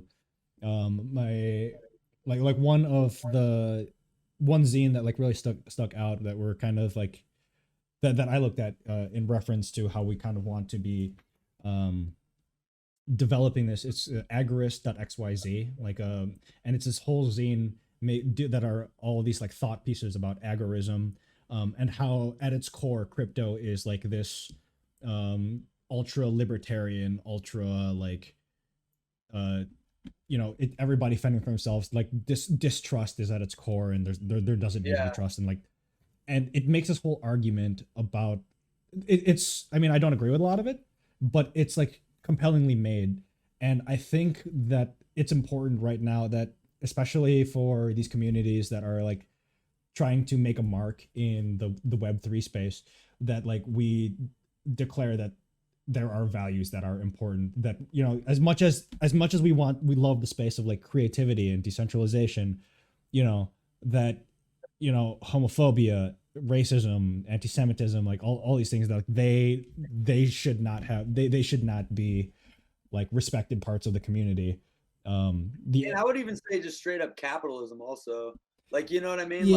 Like, we got to make money. Let's make money. We live in capitalism, but like, can we make this together and have that be part of it, part of the value? You know what I'm saying? Like, Yeah. I read that from y'all. It's just, I mean, I don't mean to like say that. I mean, of course, homophobia, racism, all that stuff, but like, you know, capitalism too, man. And like, I think that's like, that's a harder case to make, you know what I'm saying? Especially for crypto. Cause like, I mean, that's like all people see Yeah. is like the Ponzi scheme of it. Cause it is a Ponzi scheme, man. I'm sorry. It just is. Well, There I would say Ponzi schemes within it. Yeah, absolutely. I would say like the closest reference and the thing that most people have fucked up with the perception of Web3 is that it's functionally, or in most people's perceptions, it is essentially like the stock market. It's numbers going up and down. It's people speculating on the value of a company, regardless of like what they're actually investing in. With like, you know, there are dividend payouts that people can kind of like look at, but everybody thinks that though. You're right. At the end of the day, tokens are buy high, sell low, or buy low, sell high. That's the long and short of what crypto is. Yeah. When like, you know, there are actual functions of developing certain things, and like, yes, there are tokens that are affiliated with it, but this is actually it's about way more than just funding a business that, you know, doesn't need to actually be transparent to you necessarily. That's why we're trying to make our profit, like we're trying to like think about this as far as like how we want to like be perceived in what we're doing, but also like actually provide services. You know what I'm saying? Like, I'm not saying it's such a service, you can use our thing for free, but like, you know, it's the ethos of that. You know what I'm saying? Like, it's public. Like, I just like that. And it's not even just to onboard folks, but not to derail what you're saying, but I'm just saying like, that's like, we want to be actively pushing that message and like giving a fuck about it, you know? Yeah. Like aligning the values of what you're developing with like the ethos of what of the problem that you're trying to fix, and then, you know, and making sure that the people and the productions of like the things that matter to you guys as a company, as a team or whatever, that those things are being pushed forward above just like straight profit, because that has pushed so many things right now to the state that they are. And like, I would say it's a very compromised state, to be very like subtle about it. Oh yeah, no, definitely. No, and man, I've never been the one to like come out and be like post on my socials like anti-racist stuff, you know what I mean? But I'm like very, you know, I'm not about it, but I'm just not the one. I do not post shit, man. I'm not like, you know what I mean? But in like a circle, sure, like I'm just not for it. But I mean, rarely do I encounter that with people who interact with me, at least in my like socials or like my floppy, you know, like there's just no space for it. And like, unless you've got like maybe Floppy will have 10,000 users someday, and like somebody's like trying to make it about that, and like, I don't know. That's why I don't want to be a DAO, man. I just want to like hold control over that myself and be like, fuck you. Like, because we're already like super open to everybody's ideas and building this. So like, I'm not about to give the control over to anybody. Like, that's just the way it is. Yeah, because right now, and I think this is like an interesting thing. Like right now, for a lot of the organizations I think Mochi right now has been communicating with, reaching out to, and kind of and partnering with, have been more DAOs. But I think there is very much like this clear use case for just like building up a community around like a service or a program that you guys or a product that's being built out. We want to decentralize the the white label token, our currency. Like, not yet, but like at some point I do want to give the faucet, so to speak, to the users and be like, you know, oh, remix contest to make 10 white label, whatever. Or like, oh, we want to give like this white label to these people, or like we want to like stop giving white label, period. Like, I mean, that might be an issue, but like, I'm just saying I would like to like decentralize that at some point. Yeah. At some point, yeah. I think but like cool. not every organization right now needs to be like this thing where, you know, everybody gets to vote on everything, and like, you know, well, it has a lot of it is awesome, but like Mhm. it can also be kind of trite, and that's kind of what I don't want. I want to avoid. I don't want to just be like, we're a DAO because well, why? Because like that's what you're supposed to be, and Yeah. like because I've just been in a couple DAOs before, and like there's a lot of like anti-DAO behavior happening, and it just like Mhm. goes against. It's like, why do you fucking say you're a DAO? Like that's stupid. Like Well, this I is don't also know. like one of the issues currently with DAOs. Also, like, you know, unless there is like strict regulation of all the people that are in there, you know, there's a lot of people who can be in there that are just like actually trolling, or the people that are just, you know, trying to mine that are just there for like the airdrops and like they want to cash out as soon as they can. Yeah, 100%. And like there isn't this actual dedication or interest in building the community. And I think this is like part of like the problem that Mochi is trying to solve, in terms of like how do you get people in your communities actually committed to like one, improving themselves, but two, helping like build the community to be something that's better than it was. That's dope, man. No, clearly see that. Fingers crossed. I mean, we're still also we're in the state of like we're trying to build out as much as we can as fast as we can, uh, and we're hoping, fingers crossed, that like it's gonna work out. But like a lot of the way What's the we're major thing going on right now in the development? with Mochi. Yeah, right now. We're working on a couple different things. Right now we're also trying to like seed more investors. Yeah. But in terms of like development stuff, we are planning on like launching the token soon. I don't know how soon I can say. Yeah. Nor actually I don't know the official date. But that is definitely a goal for this year. I'm Getting not sure close. how soon. What? I said, but it's getting close. Yeah. Hopefully. I mean, again, Yeah, fingers yeah. crossed. All development things going according to schedule. Yeah, hopefully. Cool. And then also just like kind of figuring out like once that token launches, what's the best way to like both give it function, but also make sure that it has like widespread that it has functional use, and it isn't like something that, you know, people are just like in a community mining a token to cash out as soon as possible, because that Yeah. ruins communities. You have no idea who's in what community. I think this is one of the biggest things that I personally am also am working in and concerned about. You know, what keeps people interested in helping develop a community, and like it's partly like being interested in the community, but also having like that community be interested in you as like a person, as somebody who is also interested in this thing, like having the shared interest, and then also working together as a team to build out to develop yourself in your interests, and then also helping that benefiting the community, that whatever it may be it Shifi, Floppy, you know, everybody wants to see everybody else succeed, I guess, except for their enemies, but hopefully none of the communities associated are enemies. Well, y'all stuff's pretty meta, I'd say, because you're like a community surrounding a community building tool, which is pretty cool. Like I don't know, Building communities and it's not lost on me, you know what I mean? I get it, and it's just kind of cool that y'all do that, and that's like, I don't know, it's kind of cool how y'all seem to be like, oh, like we're gonna do like poetry or something, or like this, or like what, you know what I mean? Like it doesn't have to have anything to do with any of this shit we're talking about. It's just like, oh, but it's like the point is to like be engaged and share and like meet people and talk and enjoy go each to other's parties, company. hang out, watch Yeah, movies. no, it's cool. Yeah, it's not lost on me. I get it. Yeah, the meta-ness. One thing that I'm personally working on is like an extra meta level game. It's more of like it's more of like, it's closer to a tabletop thing, but it's more of like a LARP thing.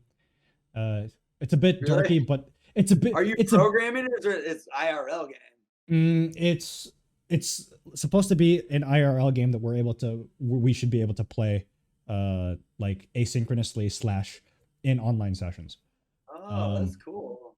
It should be interesting, assuming it works out, but like right now it is very much like it's very much in like sneaky mode, secret mode. I don't know what Do the hell it's you called. do well, not to give away too much, but do you do like video transmissions, like like kind of like so you can do it asynchronously and like Yeah. like I'm picturing like like the murder mystery thing or whatever like well like I was like hiding around like and do like little acting things and It then was like me the whole time. really is Um, that kind of what you're talking about like it that would be it cool it is asynchronous, theoretically it is theoretically part of it.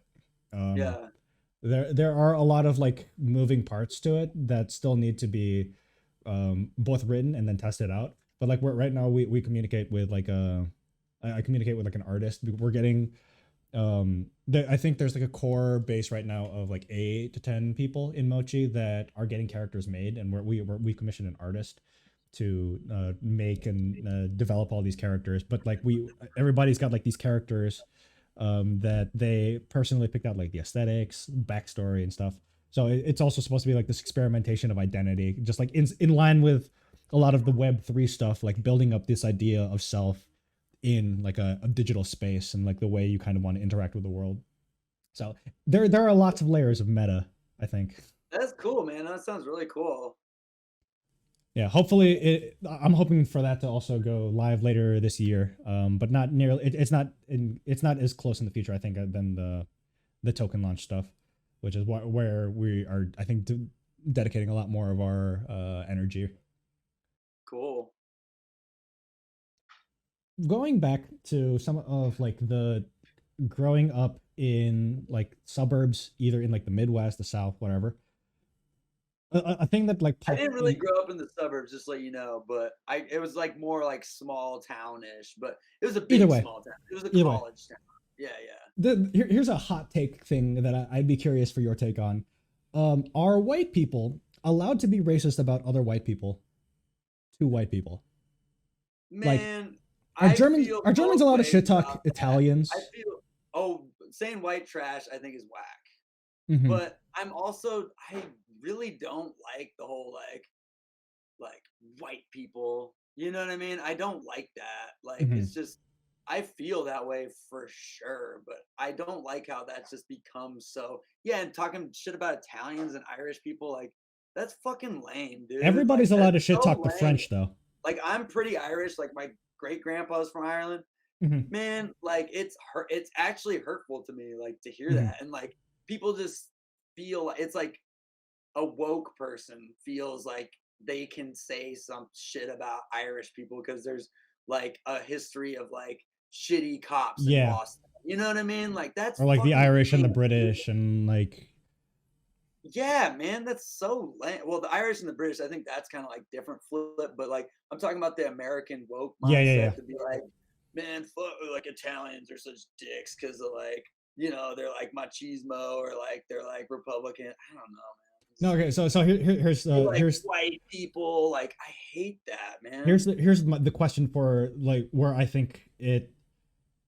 I think this is like maybe I'm misunderstanding. No, this is where I think the crux of it is. So like, Asian people can kind of joke about other Asian people, but with Asian people. Like if a white guy or a black person kind of chimes in about like these different like Asian to Asian cultural things, then it starts to feel weird. Same thing with like 100%. What'd you say? I said 100%. I get that. Like we recognize that things are racist. Well, like we're kind of being bigoted against each other, but like because we're kind of peers. We're in the close peer group. We still feel more comfortable talking about that with other Asians. Same thing with like black people from like wherever they can talk about black issues. This is different, man. With whites. You think so? I do, because it's the dominant class. So like you can't.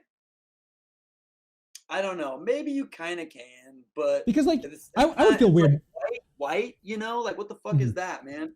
Like you're talking about Asian, like that's a specific like place. I know it's a big ass place with a lot of different people.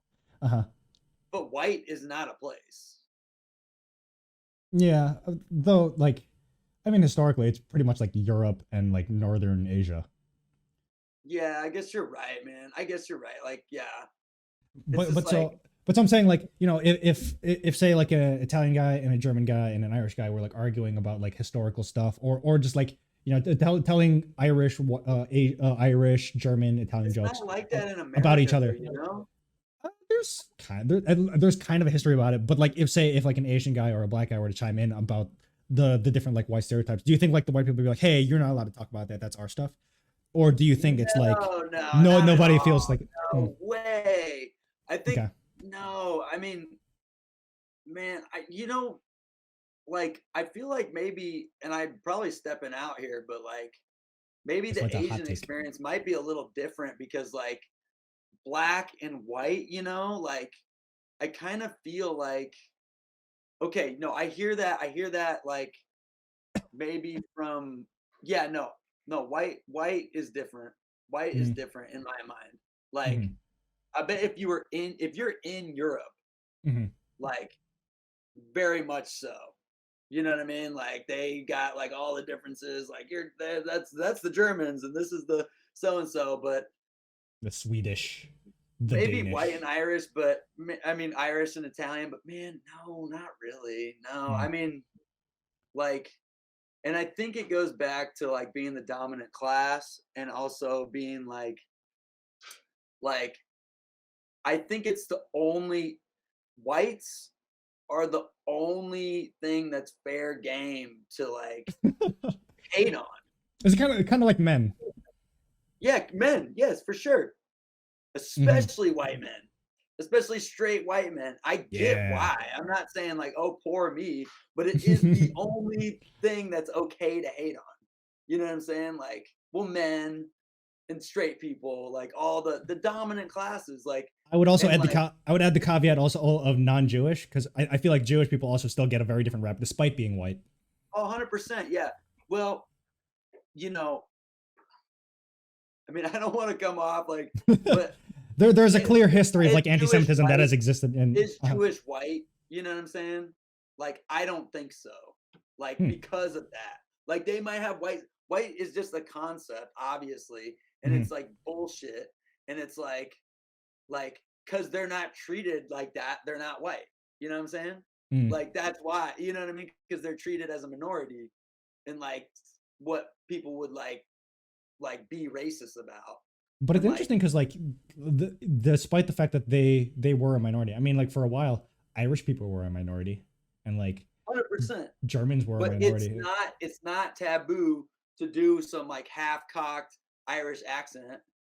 It's not taboo to do some half-cocked British. This will get to the heart of it. Who is okay to do a half-cocked accent on television? On Saturday Night Live, what ethnicities can you do a half-cocked accent of? You know what I'm saying? As a white person, I think that's like that's where it lies. Like, I mean, everybody does like shitty Brooklyn British, accents. You can do half-cocked Irish. You can do half-cocked German. You can do half-cocked Swedish. You can still kind of do half-cocked Italian. You can do half-cocked French. You can do all Western Europe. You can kind of do half-cocked Russian. You can also do like shitty like regional accents from the U.S. Like you can do a shitty Brooklyn accent. You can do shitty like Valley Girl. 100%. You can't do shitty Southern accents. Yeah, that's not okay for most people. Or a gay accent, or like a Mexican accent. I'm not saying you should be able to, but that will really. I mean, it's just the power dynamic. So like, So no, we do not have that as a white. We do not have the like, oh, hey, you can't be talking about whites, like, no way, man. Of course you can be talking about whites. Like, I think it gets really shitty when you are doing the class thing with whites. You know what I mean? Like, what do you mean? Like, oh, like what rednecks versus like. It's just so hurtful, man, because like, I mean, it's hurtful if you do it with any race, but like for some reason there's like a pass to do it with whites, and it's like, man, that's hurtful. Like, that's a poor person who's just dealt with bad shit. Like, yeah, you should not be like degrading them. And white trash was in the like vernacular for way too long. Like, you could still say white trash. Like, I mean, we can say whatever we want, but I'm talking about in like popular culture and shit, because white trash is also very much like I think that's like a term that like white people would also use, like, oh, we aren't white trash. I think it's very similar to like, there's I think it was like the Chris Rock thing where it's like, there's black people, but then there's the N word, and like we try to distinguish ourselves with that. Yeah, I feel like white trash is like a very similar thing, at least within like white people. And that's a really, I mean, I get where it was coming from at the time, but that's a really like hot.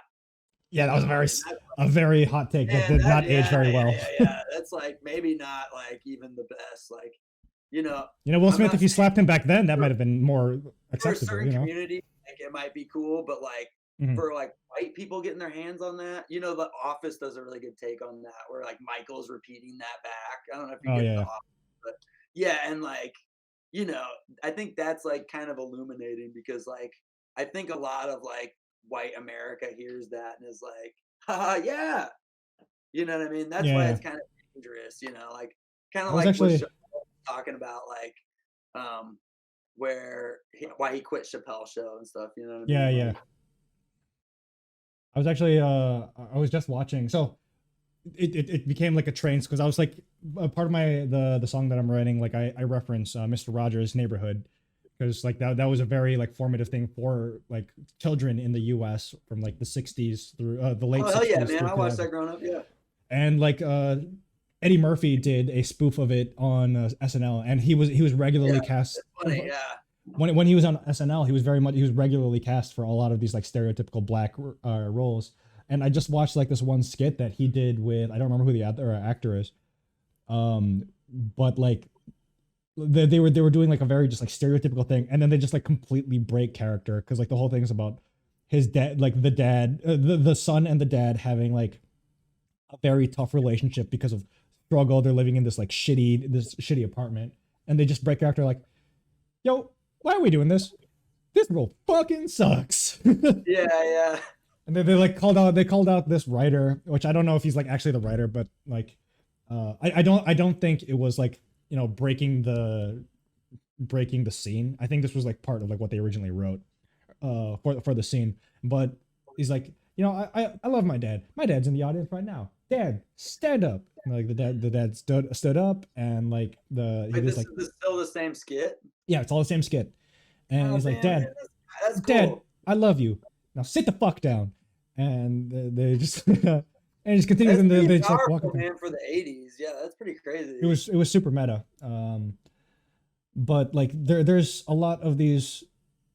I'm very I like that shit, because that's not what we do now in a lot of popular culture. When you're trying to like make a point and break shit down, we oftentimes, not we, but like I think there's this like through line now where you have to be super explicit about where you stand and like make it known. And that's an example of like playing with people in that way and making it known where you stand. You know where the skit stands at that point, but it just doesn't, it's not like feeding it to you on a silver platter. I just don't like that I'd rather like the audience have a little bit more I'd rather the people delivering things have a little bit more faith in the audience and like of their ability to read something.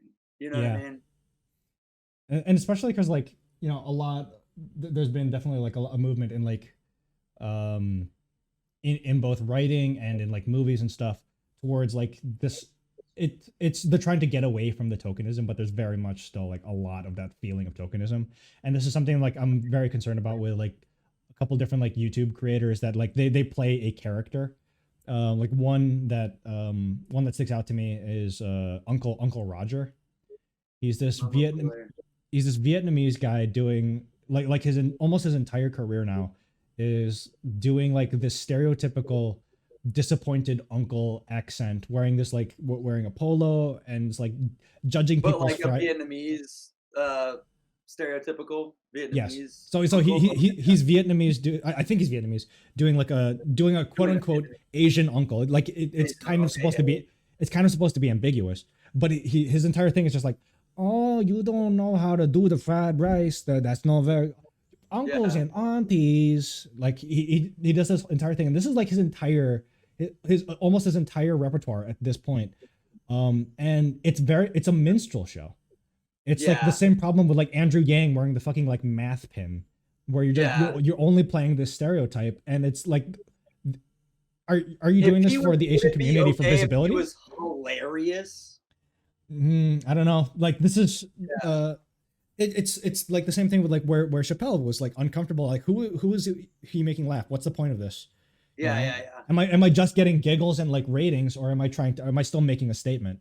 And like Uncle Roger, he's not making a statement. He's getting YouTube views. And it's like probably used by a lot of like racist folks, or they just like to laugh at like the Asian tropes or whatever, which is whack, and it's kind of okay because he's Asian or whatever. So I could see. And Yeah, like this balance of trying to like do some sort of like representation of like what is our experience, versus like how much are we just like playing up stereotypes. Joe Coy, he's a Filipino comedian. He's got a movie coming out, and it's essentially like a Medea movie, but just like with Filipino stereotypes. And like he's Filipino, and like a lot of the other actors are Filipino, and they're just doing jokes about like Filipino stuff. But I only watched the trailer for it, and it was just like Filipino stereotype, Filipino stereotype, Filipino stereotype, Filipino stereotype. And I don't think that's good representation, you know? I mean, like on that tip, like, and I really can't speak to it because not just strictly on the Filipino thing, but we've already established like white's the dominant narrative. So it's just kind of a different like state, it's kind of everything's aimed to whites. So it's kind of like, it's just a different thing. But like, I think there's also a difference like in the stereotypical thing that you're doing. Like, if what audience are you aiming it towards? If you're aiming it specifically to Filipino folks who might be some of the only people who would get these certain jokes, I'm not saying like that's okay. I'm just saying like that's a different thing than I think just like the broader narrative of like what a Filipino trope is, and then like because that's like to the broader audience, it's like. It's hard for me to say with like Joe Coy because he has had like wide appeal making kind of like Filipino jokes, but then like making this movie, it's like, are you making this for Filipinos, or is this just like your weird cash grab that like it looks super uncomfortable to me. I think like one of the man, but I also think like not but like I feel like the amount of hilarity that you bring to like how well written is something and how fucking hilarious are you, like, and how clever is it? Is it just stereotypes? It funny if you're just doing what you're saying. Yeah, if you're doing what you're saying and you're just like making these tropes, it's not funny at all. It's not. If the joke is the stereotype, if the joke is the stereotype, that's not a good joke. It's not funny. It's not even like it's offensive, so it's not funny. It's like it's not funny, so it's offensive to me. Like that's how I feel. And like, Friday movies, I don't know how you feel about those, but like, Chris Tucker didn't want to do the second Friday because of that. I don't think I watched Friday those movies. Hilarious. Oh, you never watched Friday? Mm-mm. Oh man, Friday is really good. But like, it's like stereotypical, but like I would say the first one was like kind of like it was made by Ice Cube, it's like kind of like for the audience, you know what I'm saying? But yeah, I don't know. Yeah, man, that's a nuance though. I feel you, but I think a TV show that has been really a hot button issue like right now as far as like media is concerned. I think a TV show that does it that navigates it very well is like It's Always Sunny in Philadelphia. Yeah, that's good. Yeah, I really like that one. Yeah, it's a super nuanced show that like it speaks. So it is generally about like ignorant white America, but it's not just like a damnation of that. It's like this whole like mindset, and it's made for people generally on the left, Yeah, no, it definitely. Yeah. It doesn't treat their audience like total idiots. Yeah. And that is what the like just the stereotype trope thing is doing. It is treating their audience like they're idiots. Stereotype. Yeah. That shit's so whack, man. And that's what the alt-right like wants to like, why can't we do this anymore? It's like, man, well, it's just not funny. Like, I kind of think you can do it if you're funny. Yeah. But being funny means you have to be nuanced and you have to be intelligent. You have to be a good writer. There's got to be cleverness to it. Stereotypes isn't funny. Yeah. All right. We are actually coming up on time. Cool. So plugging again. So JGAP, your label is JGAP. Joker's Got a Posse. You've got Instagram. You got Do you have a separate Twitter for your label? Well, yeah, I do. Joker's got a posse. Okay, Joker's got a posse, and We got then records, baby. yeah, man. Coming out the yin yang. And you've got what's the latest one you've put out? That's me right there. I've been on this tip with stereo out. I won't plug too long. We can get off, but Okay. I've been doing these DJ releases. Mm-hmm. It's pretty fun. Yeah. Nice. That's our record label's jacket, which I thought was pretty cool. But yeah, Stereo Out 2 just came out, and Stereo Out 3 is about to come out. Stereo Out 4. Website jokersgotaposse.com. If you want to, jokersgotaposse.com. Yeah. You got merch. You sell the albums too. Mm-hmm. And then with Floppy, you said July 18th is when you guys are starting the closed beta. Yep. And that's kind of secret knowledge, but yes. Okay. For this podcast, hell yeah, that's what we're doing. Yep. Okay. And there's the Floppy Discord if anybody else is interested in development. Anything I missed? Anything else you want to plug? Yeah, check us out on Twitter, Floppy Digital. I know you said that, and like our Discord, jump in there. I'm Joker's Got a Posse on Twitter and on Instagram, and jokersgotaposse.com. That's pretty much all my social shit. Dope. All right, this has been our Mochi Podcast, episode 27. JGAP, thank you for being my guest. 27? Episode 27, yeah, I believe. Wow. Unless I miscounted, but that's sick. Yeah. All right, man. Well, you rock. It's great right, hanging with you. Cool. Of course. Stick around. I'm just gonna do outro stuff. Okay. Yeah. I'll be here.